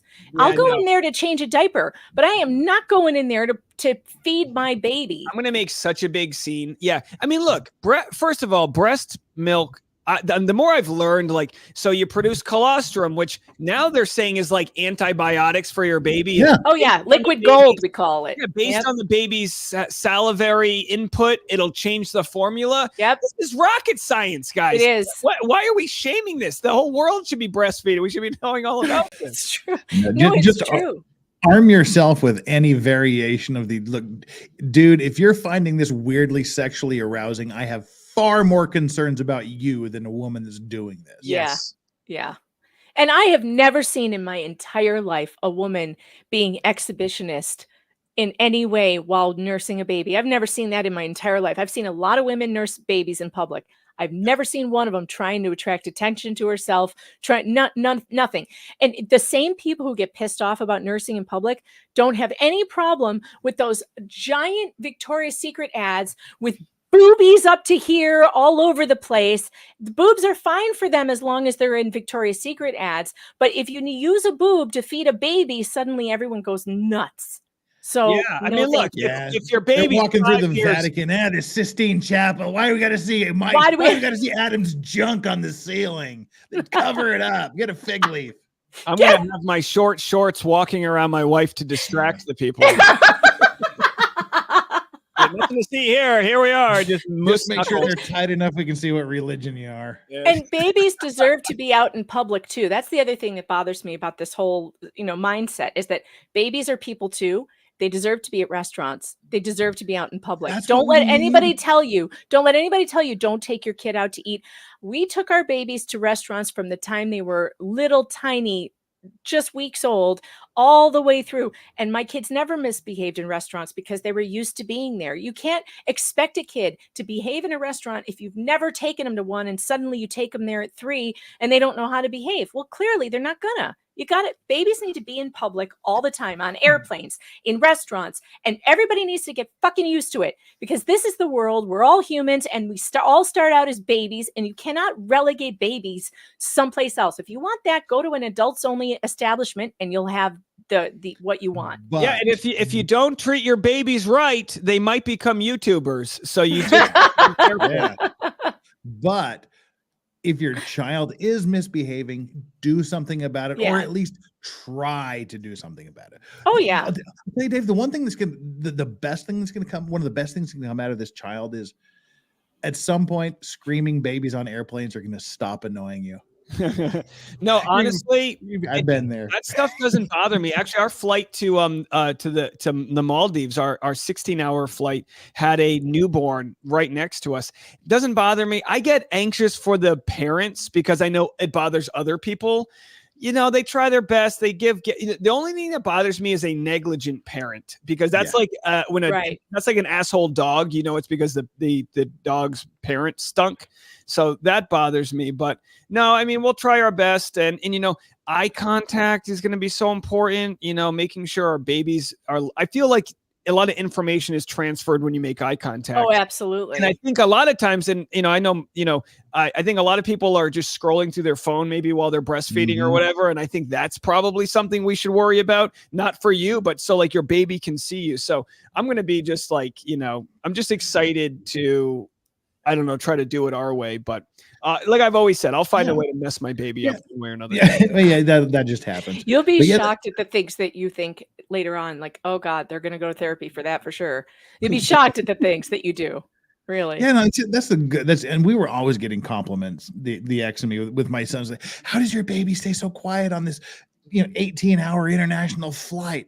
It's like, because I brought 87 books and 367 Matchbox cars. You give one, he plays with it for 15 minutes. Then you give him a different color one, which he plays for 15 minutes. And you, rather than like the one woman say, here's your stupid doll, play with it for 15 hours.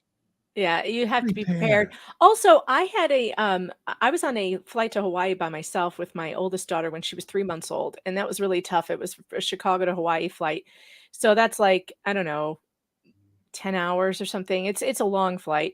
And she was having trouble with her ears, with the babies. One of the reasons they cry is because their ears hurt because they can't regulate that. They can't figure out how to yawn, or that's why nursing while you're flying is a good idea, because they're swallowing, which will pop the Whiskey ears. helps too for both you and the child. Yeah.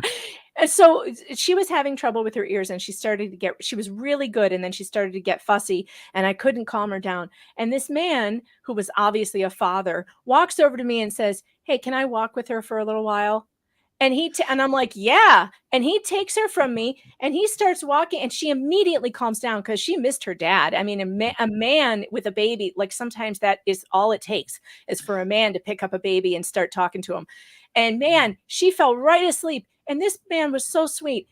I was so happy to have his help, because I was starting to feel like, freaked out that everyone was going to be mad at me. And he was just like, "Let me walk her." And how nice. it was. I so was literally kind. just gonna say, you want to know how the easiest way to make a woman with a child cry on an airplane? Ask if you can take her baby for a minute. Yeah. Yeah. Because I've had- where are they going to go? You're not going to run away with my baby, I've done it two or three times, and like every time the woman has just broken down in tears and said, "Just thank you." Wow. It I'm is the I've nicest been thing. through it. I've done it. I know. I get it. Maybe just not while they're breastfeeding. Ask maybe. Yeah. Can you move the kid? You don't want to put your head under the tent with her. Hey, this beekeeper's helmet's big enough for the both of us. Way to turn it into a creepy story. Yeah. Wow. That's good. Dave, how long do I have you for today? I got to go in a few. Yeah, I figured you have to go do your podcast. You have to get back to the slave labor. I know. Give Nose these to the people what they grindstone. want. More breastfeeding thoughts from a man. That's what they want to know. By the way, I've got so many opinions on fatherhood, not having a kid. I'm like, no tablets. You're not. We're not going to yell at the kid. And we'll see what changes. But yeah, I don't know. I just don't. I enjoyed being a bored child. I had a lot of creative thoughts because I was bored, and I want to give my kid a chance to be bored out of his mind, that he's got to go to places in his head that don't exist in the real world. And I feel like if you're consuming something, you're not creating something. So that's going to be my big goal, is having like art stations. I want to like get my baby into piano young, but I want to take the lessons with him.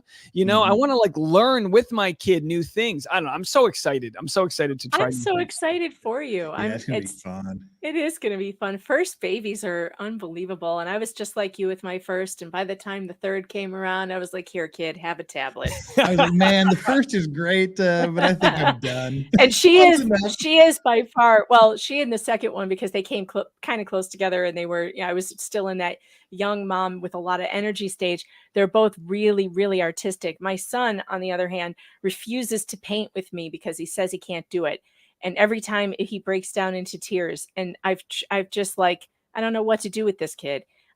Now he did discover clay recently that he's kind of into, and so we're starting to do more of that. Well, that's fun. Stole his Legos. What else do you want him to do? I know, I stole all of his Legos.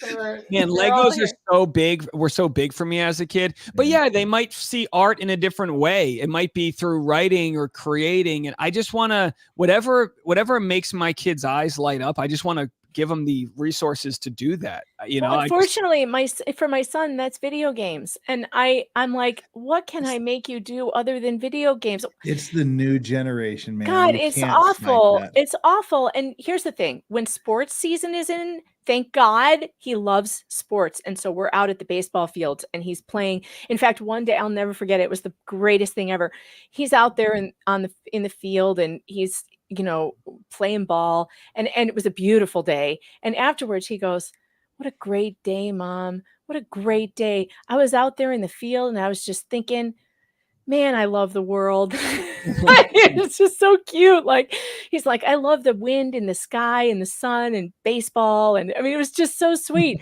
So like when sports season is in, like, we're good. And like, he's active and like in, But then we have all of winter where there's just nothing to do. And he doesn't do skating. He doesn't do hockey. He doesn't like it. He hates skating. So he only does baseball and football.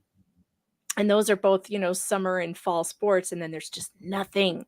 So yeah. And how do you compete with video games? I mean, they're designed by casino, people to like keep your attention. So it's tough to compete. Like there's no wonder. But yeah, winters can be a tough time when you can't get out and play and do all that stuff. I don't even remember. I grew up. I mean, we didn't have internet or cable. It was so boring. You just kind of right figured it out. We used to play in the dirt. We literally play in the dirt. We used to make it was me. It's like, here's your cheese sandwich for lunch now. Get out there, and I don't want to see you until the sun comes down. Right. We all did that. We played Ghosts in the Graveyard every night of our summer lives, every summer for 3 months straight. Night games with the flashlights. I bet Megan Fox was making out with all the boys on the summer nights. No, are you kidding? Boys hated me. Really? They absolutely hated me. When did that change for college? College was a lot of fun. For lost time in college. But high school was not fun for me. I was like a theater nerd. Like, no, boys did not like me. The only kissing I got in high school was when they were forced into it on stage. That was it. Yeah, that'll do it. And most of them were gay, so that's the spring awakening. You have to deal with But then I went to college, and all of a sudden, the boys liked me. I don't know. It had nothing to do. I don't know what it was, but I had no game in high school at all. I was the ssame. I was everyone's friend in high school. That's not where you want to be. Yeah, nice guy, big old nice guy here. I think my generation was the original friend zone. I was like, oh, you're such a good friend. It's like, just drive a stake through my mother effing heart. Sure, I'll go to the mall with you and shop at Claire's for your, whatever you're going to wear on your date tonight. That's fun. Everybody in the chat is saying, oh, it's because of the boobs. Well, I had boobs since I was 15. These suckers came in when I was 15, my sophomore year in high school, and it didn't matter. It really literally did not matter. They hated me. I think it was the ADHD, frankly. I think I was just too annoying. It was she's got boobs. She's got boobs, but she talks way too much. Well, that's why you don't have the social landscape for a game to play out. College, you're hanging out at a party, you have a beer or two, it lends to a little bit more. Like, you don't have to be on the in-click in college to like find somebody. But maybe if you're like Jane Doe, you just go to, what did she go, like to DeVry University online? Joins Samoa, the School of Samoan. I mean, she did go to online school. Maybe it wasn't DeVry, but she never figured out how to interact as a human in real life, or she just figured out how to game the system. She's really just gamed the system. She's found the cheat codes. Yeah, and it's too bad because maybe that would have happened to me if I hadn't become social at some point and like learned that boys liked me. I don't know. Like, what if you stayed in that place forever where boys just don't really like you that much? Do you get that desperate, like, to just try to, I don't know, catch them in this weird net? Is bizarre. Let's see if we have any questions for you in the super chats, Dave, before you have to skate. Brianne Wilson says, did you guys see that she updated her LinkedIn and is now a CEO to a new company?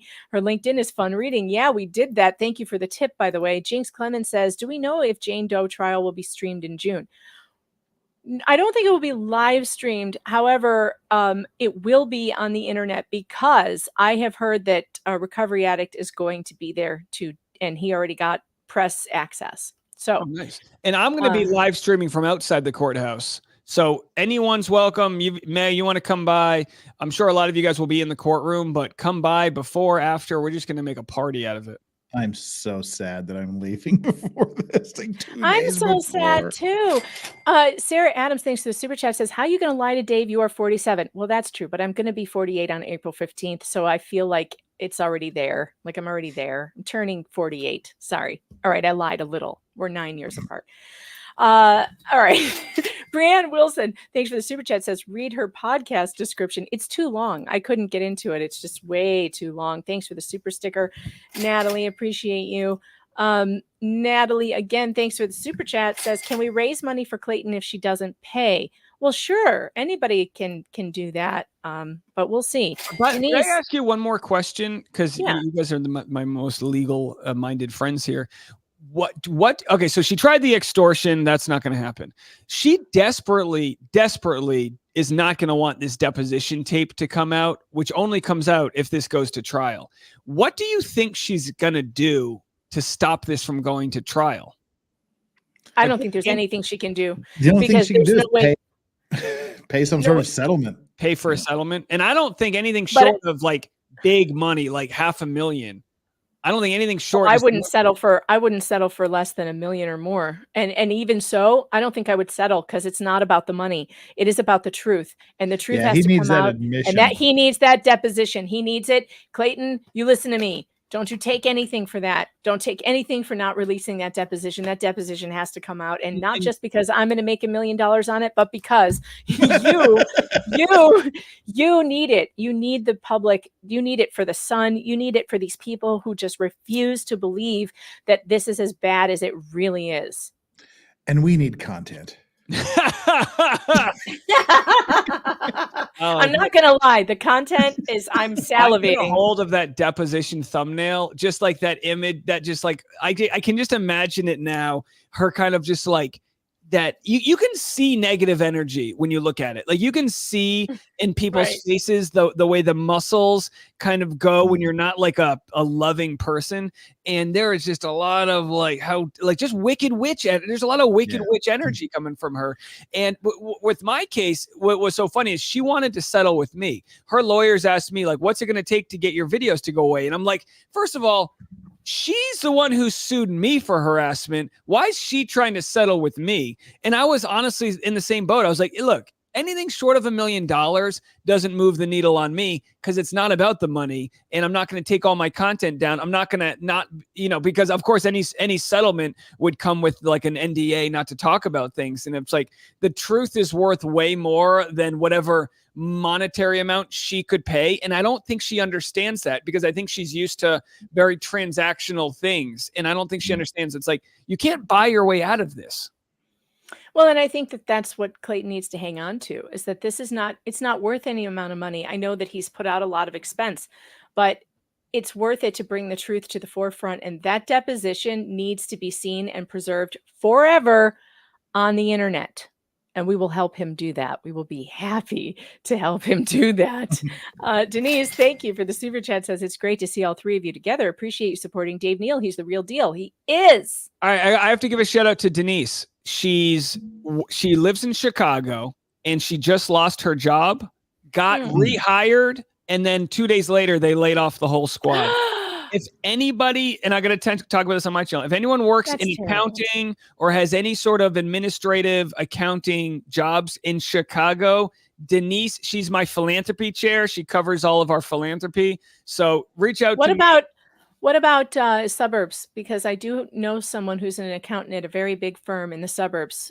Does she go outside of Chicago at all? She said Chicagoland, so I think that Chicagoland. Okay. Well, Dave, I'll let me get you a name that she can love it follow up with. Okay. Yeah. I'm from Chicago. I know a lot of people in Chicago. So there you go. Denise, we'll try and work it out, because that's a really terrible story. And I'm sure there's lots of people hiring right now. So we'll figure it out. Man, that's a blow. I don't like that at all. Colorado Canadian, thanks for the super chat. Says backseat blowy babies. Oh, that's hilarious. Backseat blowy baby. Sarah Adams says, this is America. Boobs are for babies and lesbians. That's my homo right there. That's my homo, Sarah. All right. Unhung Hero, thanks for the super chat. Says, I don't mind babies in public. I hate the parents that insist on strollers in extremely crowded places. Now, sometimes that's an accident. I know I have been caught in places with a stroller where I wished I wasn't. So sometimes that's just accidental. But yeah, bringing a stroller into a very crowded place is tough. Rosalind Duke, thanks for the super chat, says, thank you, Megan, for your support. Almost 600 subs now. Oh, that's awesome. Rosalind is doing did you see Rosalind's man catcher commercial, Dave? Yeah. Oh, that was Rosalind. Yeah. Fantastic. Yes. Yeah. If you have not subscribed to Rosalind Duke, you need to do that, because she is making hilarious satire about all the stories we love and cover. Jill Max Martinez, thanks for the super chat. Try a guitar. He might become a musical genius. Maybe, but piano's a little easier to learn with him. Bad Duck, thanks to the super chat, says, Jeff, just bring a fuel receipt back for the judge. Yeah. Unhung Hero, thanks to the super chat, says Draper and Kramer is hiring accountants in Chicago, Denise. Draper and Kramer, look into it. They're hiring accountants in Chicago. Good to know. All right, Dave. So your next appearance is going to be on March 28th. I'm pulling it up right now on at the Improv at Desert Ridge in Phoenix. Here we go. I'm going to put this link in the chat. I want all of you within the Phoenix area, or if you're traveling to Phoenix at March 28th, go and see Dave Neal. Go and see him. It's going to be nice and warm. It's a good destination. There's Major League Baseball spring training happening. I love Scottsdale. Oh, the Cubs will be there then. Oh yeah, I love it there. I go every fall for my baseball league. But if you can't make it there, I'm gonna try my best to just post my set on my Patreon. I always give the Patreon the private sets, so you can always go to Patreon if you're not there in person. But I know we'll have a lot of people there, and trust me when I say, for people that come to a live show, the conversations we have like off air about the paternity scandal and everything are just amazing. I am going to have to let the security know that I have a crush that might want to show up. I'm assuming she's going to call the cops on me. So we're just going to see how that goes. But, hopefully by this time they understand what they're in for. Well, I hope that doesn't happen, but it would make good content if it did, though. Can you imagine? Dave Neal arrested in Phoenix. Heckler arrests Dave Neal. First Amendment rights concerns. The sun will be there. Yeah. Oh, well, it's always good to see you, Dave. Thanks so much for being here. I know you have such a busy day. All your days are busy, so I appreciate the time that you take to come on here and update us with all the craziness going on in the Tonsil Twins case. We sure appreciate you and all the work you've done. You've done better journalism than actual journalists, although you are one now. You belong to a society of professional journalists. Look at that. I got my magazine yesterday. Look at you. I belong to Quill magazine by the society. Yeah, she told me I wasn't a journalist, so I submitted to be in the Society of Professional Journalists for $7 a month. I can now shove this up her ass. So here we are. Next time I'm taking a dump, I get to read about what it's like being a power journalist here. I can't believe they actually still have a paper magazine. I'm a writer, God damn it. That's where your $7 a month is going. How dare you tell me I'm not a journalist? Just like her, I'll throw some money at it and make myself one. Oh, you are a better journalist than most of the journalists out there with that tagline behind their names, writing for these big conglomerates that aren't interested in the truth. And when they stumble across it, they take it down. Unbelievable. Yeah. This is like, George Santos got into office because there was no local journalists to check him out. What's this going to become when there's no more local journalists actually doing journalistic work? That's just the business model we live in. But hopefully there's enough money for people on YouTube to be their own like independent journalists and can expose things, because I think that's the only thing left that we have. I am thinking of also, I think I'm going to buy my sister a ticket to your show. I think I'm going to send that to her as a gift. That's what I'm going to do. Because she's in the Phoenix area, and she's also needs a night out. I'm going to buy her and her husband a ticket. Woo, look at that. Yeah. It's going to be fun. Come say hi. We'll be hanging out after the show. I will tell her. She's the one who hired Greg Woodnick. I'm sure years ago. Isn't that the whole squad is going to be there. I've got Gillespie showing up. It's going to be quite. There will be babies being made at this show, one way or another. Just take a collection.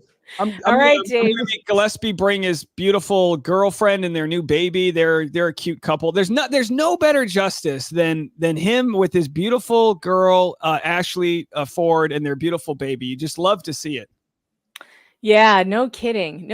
All the babies surrounding this story are really bizarre also. Like all the pregnant women, your wife, Greg's girlfriend, like all it's stimulating conversation. Then we've got the fake before the story broke, we're just living our life here. It's a sad, I don't like to bring I like to talk about my own life and also have to talk about this, but I always am careful to not suck my wife into it, because like, you don't want to bring this like shit stain negative energy to real positive things. But I've learned so much through being pregnant that I'm going to these baby classes and hearing moms talk about, how hard it was to get pregnant and they lost their previous attempts, and I'm angrier than I would have been a year ago covering this case, because you really get closer to the humanity.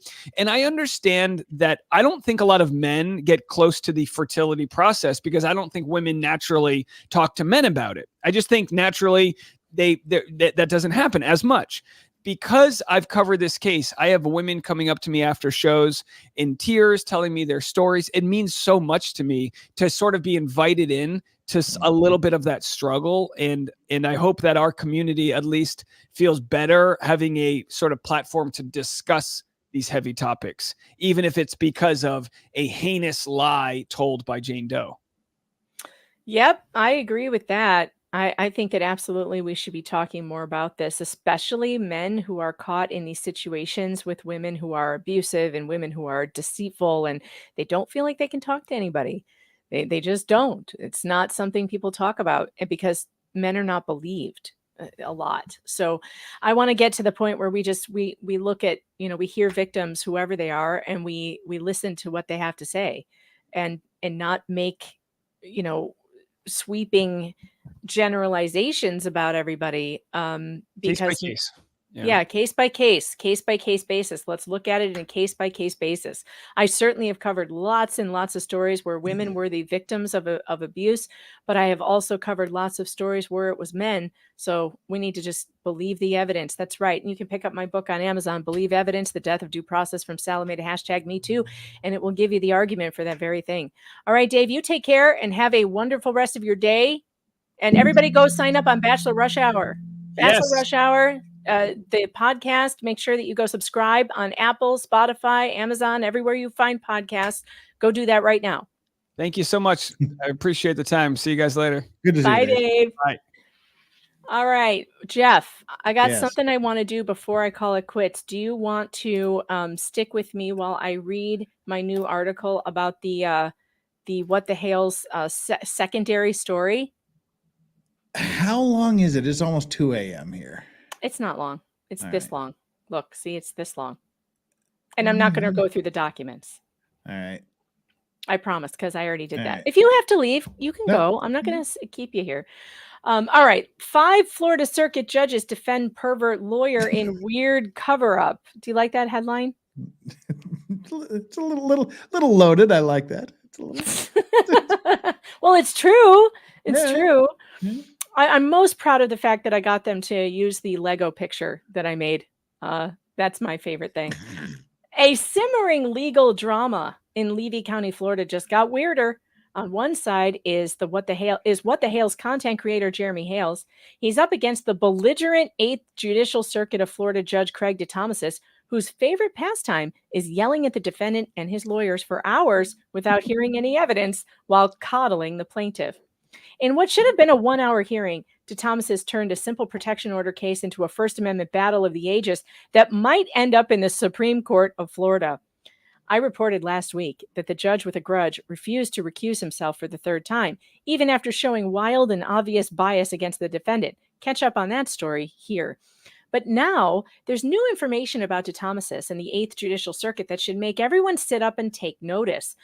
And it goes all the way back to Governor Ron DeSantis' office. Something is very wrong in Levy and Alachua counties. In 2014, William Ezel was one of the brightest prosecuting attorneys in town. He was well liked, even by defense attorneys. In fact, DeThomasis, who was a defense attorney at the time, reported that Ezel would share strategy with him before a trial, an odd thing to do, in the opinion of lawyers I know. DeThomasis called him a very valuable asset in the prosecutor's office. But Ezel had a dark secret that should have destroyed his career as a lawyer forever. Dun, dun, dun. Where's my button? In September 2014, Ezel went into Tan USA in Gainesville and filmed a half-naked woman over the wall of his tanning booth. His psychologist would later tell a Florida Supreme Court judge who oversaw his bar hearing that he was overcome with anxiety because his wife didn't let him go to tanning salons because she was a dermatologist. That anxiety made Ezel take out his phone, climb up on something, and film the undressed woman in the booth next to him. What?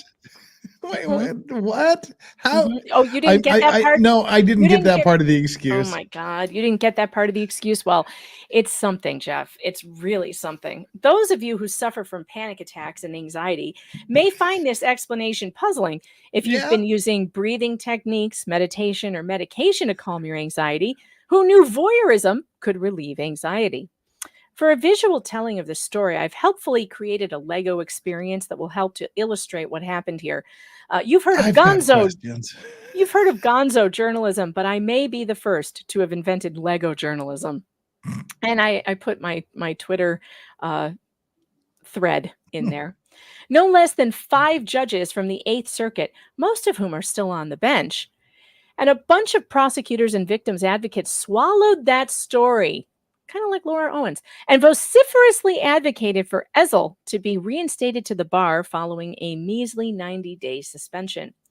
The most shocking defense of Ezel's behavior came from Judge David Creeder, Chief Assistant State Attorney Gene Singer, and State Attorney William Cervone, who all said that the creepy peeping Tom incident occurred in his private time and shouldn't have any effect on his professional life. Wrong answer. Who knew that if you were a prosecutor, you could commit crimes against women in your personal time and get away with it? In the 8th Circuit, which covers both Levy County and Alachua County, it seems par for the course if you know the right people. Judge Craig DeThomasis, the insufferable windbag who loves the sound of his own voice more than justice, defended Ezel in front of the bar, saying, "I don't think this is necessarily a black eye on the legal profession." If committing a crime against a vulnerable woman in a tanning booth bed isn't a black eye on the profession in DeThomas's opinion, I'd hate to hear what would be. Omar Hechvaria, the division chief of crimes against women, and his underling, Lua Lepianka, both showed up to defend Ezel. Hechvaria said Ezel was highly respected by other attorneys. I wonder what the victims Hechvaria represents would think about his high regard for a predator who terrified a woman in a tanning salon. Stacy Steinberg, a legal skills professor and supervising attorney of the Gator Team Child Juvenile Law Clinic, also appeared to stand up for the peeping perv. She reported that Ezel was her children's Little League coach and that he treats everyone with respect. Well, except those unsuspecting women in tanning salons, I guess. Yeah, I'm not sure I'd want him to still be my Little League coach for my kid. There might be news on that later, by the way. I have to confirm it, but I have information that the parents who were on that Little League team might not have known about any of this. And this information she put in front of the Supreme Court may not have been true.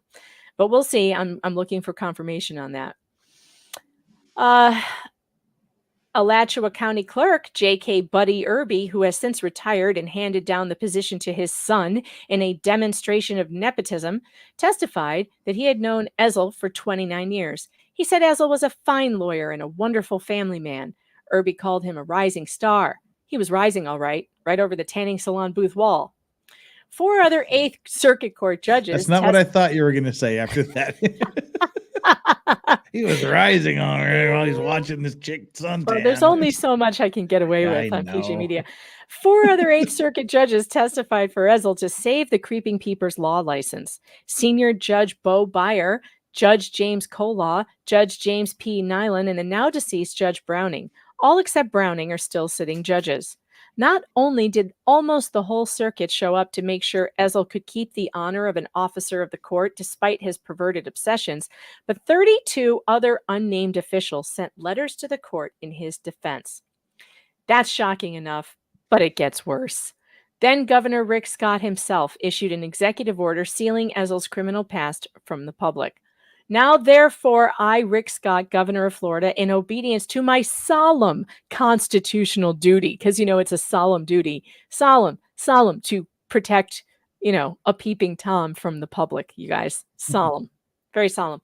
Duty to take care that laws be faithfully executed. Wow. It seems like the opposite of that, though, Governor Scott. And pursuant to the Constitution and laws of the state of Florida, issue the following executive order effective immediately. Section 1, the Honorable Brad King, State Attorney for the 5th Judicial Circuit of Florida, referred to as the assigned state attorney, is assigned to discharge the duties of the Honorable William P. Cervone, State Attorney for the 8th Judicial Circuit of Florida, as they relate to the petition to seal a record and all matters related to William Wretched Ezel. This might be the weirdest and most offensive part of the executive order signed by Scott. All residents of the 8th Judicial Circuit are requested, and all public officials are directed to cooperate and render whatever assistance is necessary to the assigned state attorney so that justice may be served. How is justice served? By hiding the scary criminal past of a guy who practices law today, who You mean now by the prosecutor not prosecuting himself for violating laws? Who now enjoys a veneer of legitimacy due to the actions of the entire legal community, all the way up to the governor, the people we are supposed to trust with our safety? They elevated a weirdo with a fetish over the safety of mothers and daughters and called it justice. Who is this guy, Ezel? And why would the governor care more about a sexual deviant than the women of his state and issue an executive order sealing his dirty deeds from the public? The guy is an admitted creeper, and he blamed it on his wife. He should have been run out of the legal profession and reduced to selling cars or something. But instead, the governor of the state of Florida covered up his past. But Scott is not the only governor of Florida involved with the Ezels. Ezel's wife, Tara Ezel, was appointed by Governor Ron DeSantis, who also appointed Judge Craig DeThomasis, the worst judge in America currently, to the board of the Gainesville Regional Utilities Authority in 2023. That appointment was so controversial that Ms. Ezel never showed up to one meeting because she was ousted before she began due to failing the requirements to hold the position. The Gainesville Sun reported. One of the first board members of the Gainesville Regional Utilities Authority has stepped down after just a day earlier being appointed by Governor Ron DeSantis.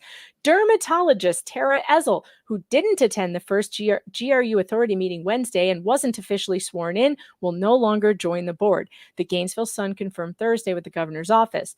The Sun first reported that Dr. Ezel was the 4th non-city resident appointed to the board and that her electric provider was Clay Electric, putting her at odds with 2 requirements to be on the board. Attempts to reach Ezel Thursday were unsuccessful. A lawsuit was filed Monday against DeSantis by Gainesville residents to contest the appointments. Who are the Ezels, and why have 2 governors of Florida and an entire state circuit court rallied around them for so long? PJM reached out to Governor DeSantis and asked several questions about this case, including if he would be willing to unseal it in the public interest. At the time of publishing, he had not responded, but if he does, we will update the article. PJM also reached out to all of the judges and prosecutors named in this article with detailed questions about their protection of Ezel's escapades. If they respond, we will update. It's doubtful they will. And there it is. Wow. What do you think? Weird stuff. I need to go take a shower now. Wash the DeThomasis off me. Guys, please make sure you clickety-click on this article and share it on all your social medias because it's very important that we get wide distribution of it. For one, for my paycheck. I appreciate that. But also, number 2, so that people can see what the hell is going on in our judiciary and what their power is being used for, to protect one another, to protect their little club. And they don't care about you. And they're put in there to protect you from creeping peepers and tanning salons with their cell phones over the wall. They're supposed to be the ones who protect you from creeps like this. But what are they doing? They're protecting him instead. Why? Because he was an employee. He was an employee and he was well liked by the 8th Circuit. Well, too bad. Too bad. He should have had the same thing happen to him that happened to everybody else. And you know what I found out today? Jeff, this is so weird. What? I found out that the judge withheld a conviction. So he was never convicted. He was just given probation and they just shoved it under the rug and covered it all up. Great. Great. Circle the wagons. Just got to circle the wagons. Ugh. It's really gross. And, this kind of thing should not be happening and we shouldn't stand for it. People should be very upset with this, and you should be writing to, I don't know, the legislature, I guess, because they're the ones who are supposed to be paying attention to what the judiciary is doing. And if the judiciary is covering up criminal activity among prosecutors and stuff, like what else are they doing? What else are they doing? That's pretty nasty. Mm-hmm. Yeah. All right. Do you need to go to bed? I do. It's 2 It's 5 minutes to 2. Well, thank I'll you get so much 5 for in. hanging out with me. Everybody go and subscribe to Legal Vices if you're not already subscribed, which I think most of you probably are already. And I hate lawyers. I know, right? Especially prosecutors. Well, it's gross. It just like- leaves a bad taste in your mouth. It's just icky. It's just yeah, like it if a screams defense old attorney- boys club. If a defense attorney did this, I think most people would be like, "Yeah, guy hangs out with criminals all day long. It's probably more susceptible to something like this." But a prosecutor, like you're prosecuting guys who do this, you know better. Not that the defense attorney doesn't, but you know better as a prosecutor. You're supposed to be a victim's advocate. It just screams old boys club. And the one woman they quote is like, but he coaches my little league team, my son's little league team. That excuses this? Yeah. I think that should make you run screaming for another little league coach. Yeah. Ugh. Well, on that cheerful note, I guess it's time for me to head off to bed. For yet All another right. day. Legal Vices, everybody get over there and subscribe. I will drop his link in the chat, or the mods will. Mods, do your job. Drop some links. Yeah. I love you guys, but drop some links for God's sake. I can't do it all by myself. Good night, Jeff. And what you got coming up? You got anything coming up? Yeah, Jeremy and George tomorrow. Oh, right. Jeremy and George are going to be interviewing the Hales tomorrow Yeah, on your show. What time? 9 a.m.? 9 a.m. Eastern. Yeah, going to kind of fill in some blanks, have a little bit of a chill stream, get to know them better. Excellent. Sounds great. All right. Have a Take care, festive one, Jeff. people. Thanks, Megan. See ya. We'll see you again soon. Bye. Bye. All right. So we have one other thing to do. Stop ignoring chat. I'm not ignoring you. I see you. But, when I have guests, it's kind of hard. Okay. Vince Clore, though, member for 1 month. Da Bears. How many Super Bowls did the Bears win? In my lifetime, one, I think, 1986 or 85. Siobhan Curley for Steph's ticket. Thank you. Thank you for that. Stephanie appreciates that. Unhung Hero, boobs are great for anxiety. Didn't you know? I guess that's what we are supposed to believe. But please make sure that you guys go and click on the PJ Media article and share it with all your socials. Put it out on Twitter. Put it out on Facebook. Put it out wherever you have an account. All right, there's one more thing that I want to go over before we call it quits today. And that is this weird thing that happened to me by using AI to answer questions about Ezel. Look at this. This is some 1984 stuff. This is so crazy. I can't even believe this happened. So I had this idea that if I asked Bing AI, who is William Ezel? Here we go. So I said, I just typed in William Ezel, attorney at law. And this is what came up. William Richard Ezel, also known as Bill, is an attorney based in Gainesville, Florida. He is a member in good standing and eligible to practice law in Florida. Mr. Ezel is associated with the law firm Scruggs, Carmichael, and Wershaw, Pennsylvania, or PA, not Pennsylvania, just PA. And his areas of practice include criminal law, criminal appellate, juvenile litigation, trial advocacy, and state and federal government and administrative practice.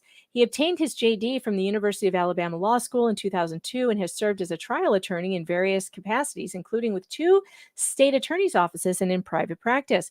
Now, you notice what's not in here. It is not his creepy background is not mentioned. And so I asked another question. Why didn't you tell me William Ezel has a criminal record? And Copilot says, I apologize for the oversight. It appears that William Ezel faced disciplinary action in the past.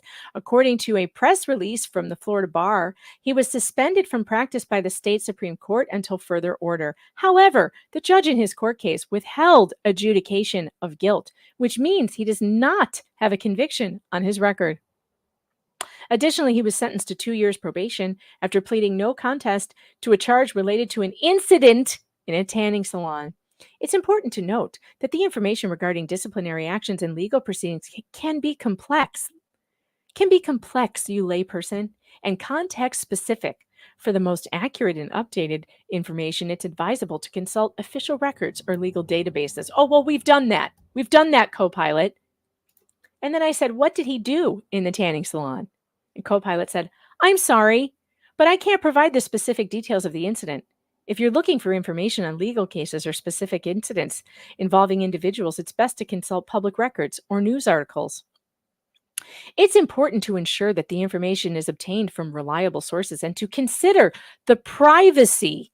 Oh my God, it wants me to consider William Ezel's privacy.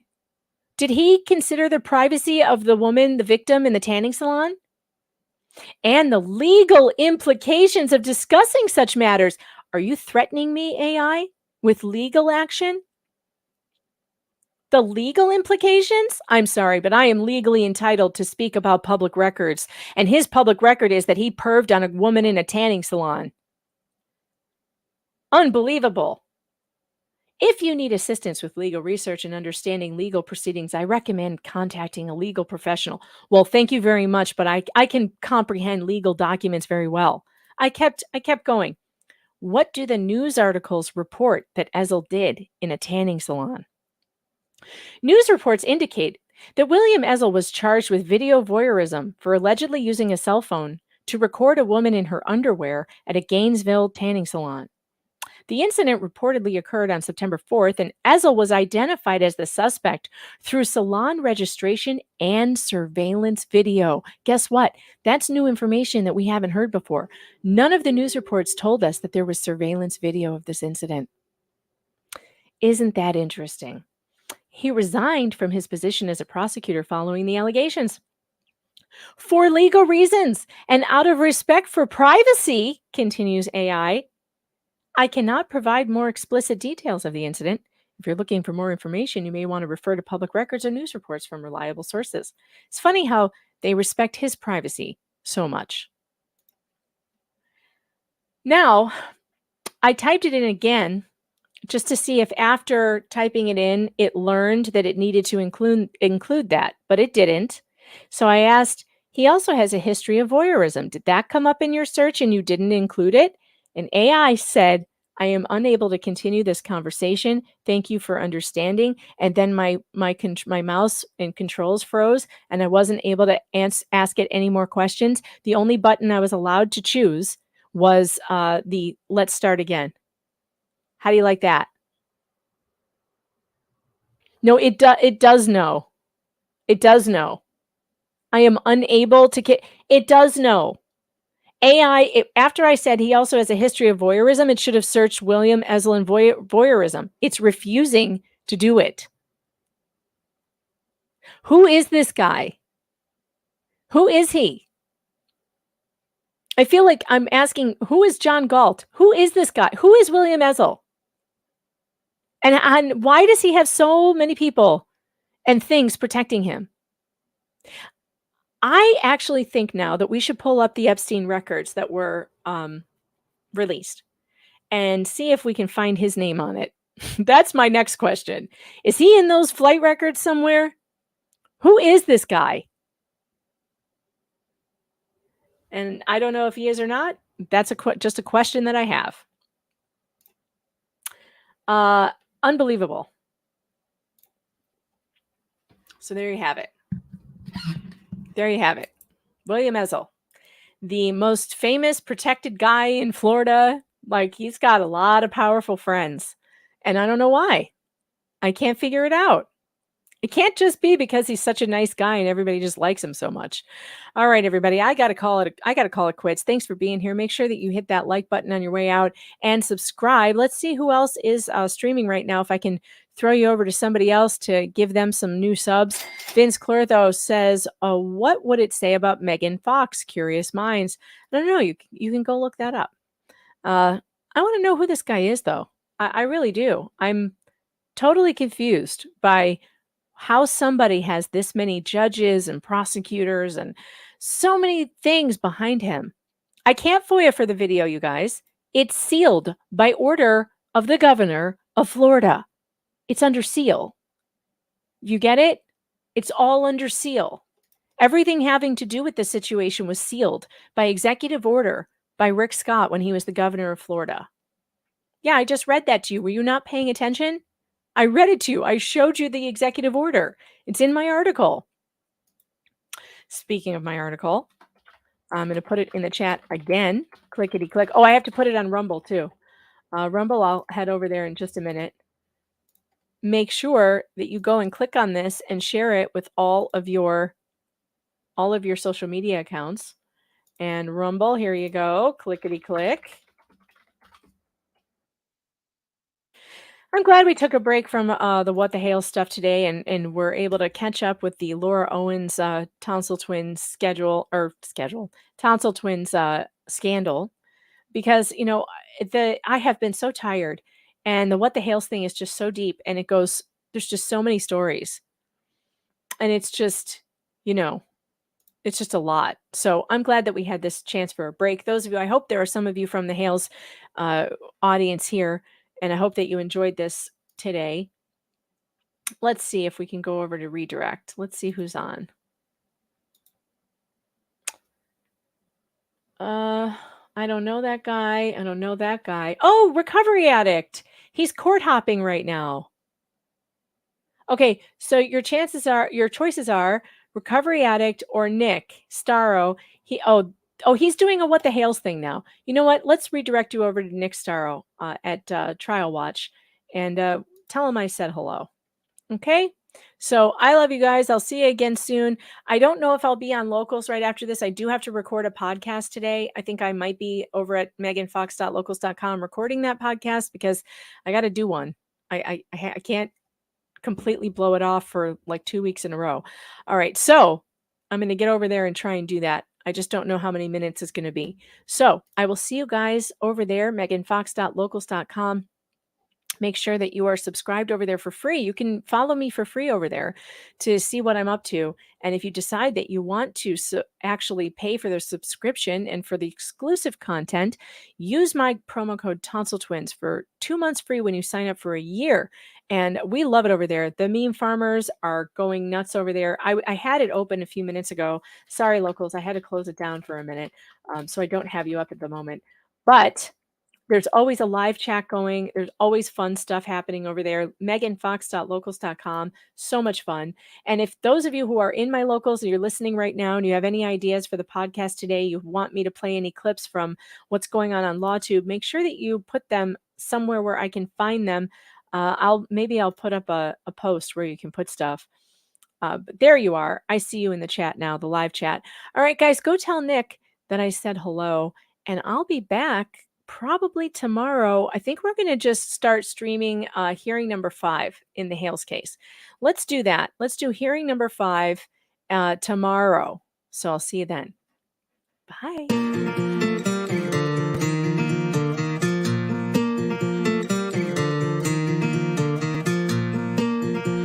Lost, my world is near its end. I almost felt my head is full of a million choices. I am alive, I'm not here to pretend. I love my friends, my heart is filled with a million voices. Oh, this road has many choices. Oh, and my heart, million voices. Come next to me, my friend, embrace the sky. I'm not afraid to fly. It's not the time to say goodbye.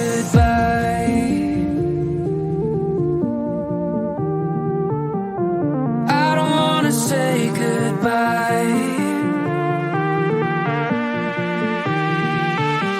No, I don't wanna say.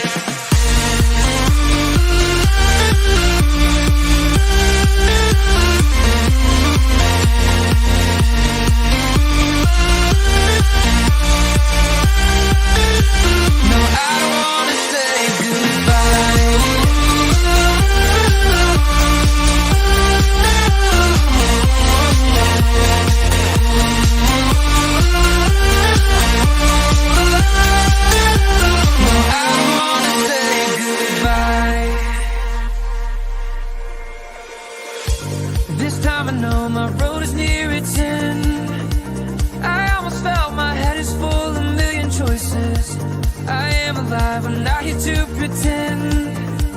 I love my friends, my heart is filled with a million voices. Oh, this road has many choices, and my heart, million voices. Come next to me, my friend, embrace the sky. I'm not afraid to fly. It's not the time to say goodbye. I don't wanna say goodbye. No, I don't wanna stay.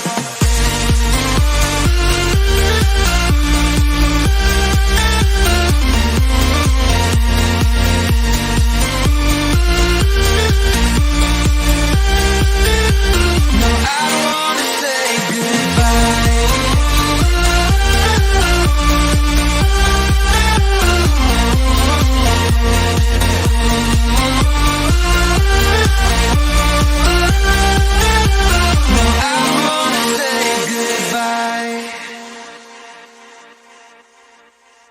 So I take it that Johnny's you've problem seen is he Cameron should Johnny's come bedroom storming before. in there with Yeah. a string of Do you garlic recall whether and you some went holy into water. Mr. And a Judson's cross, or a bedroom crucifix before? one. May the Do you power of recall, Christ or no, you compel you. No, I don't. You Sure, realized Miss his house Hubbard, was infested with just up for succubuses, that, and there's a detail here with you of what it, yes. Do you Suck recall you whether it was there loaders. when you arrived in the afternoon? I don't remember seeing it now. So while she No wonder he said drown her before you burn her.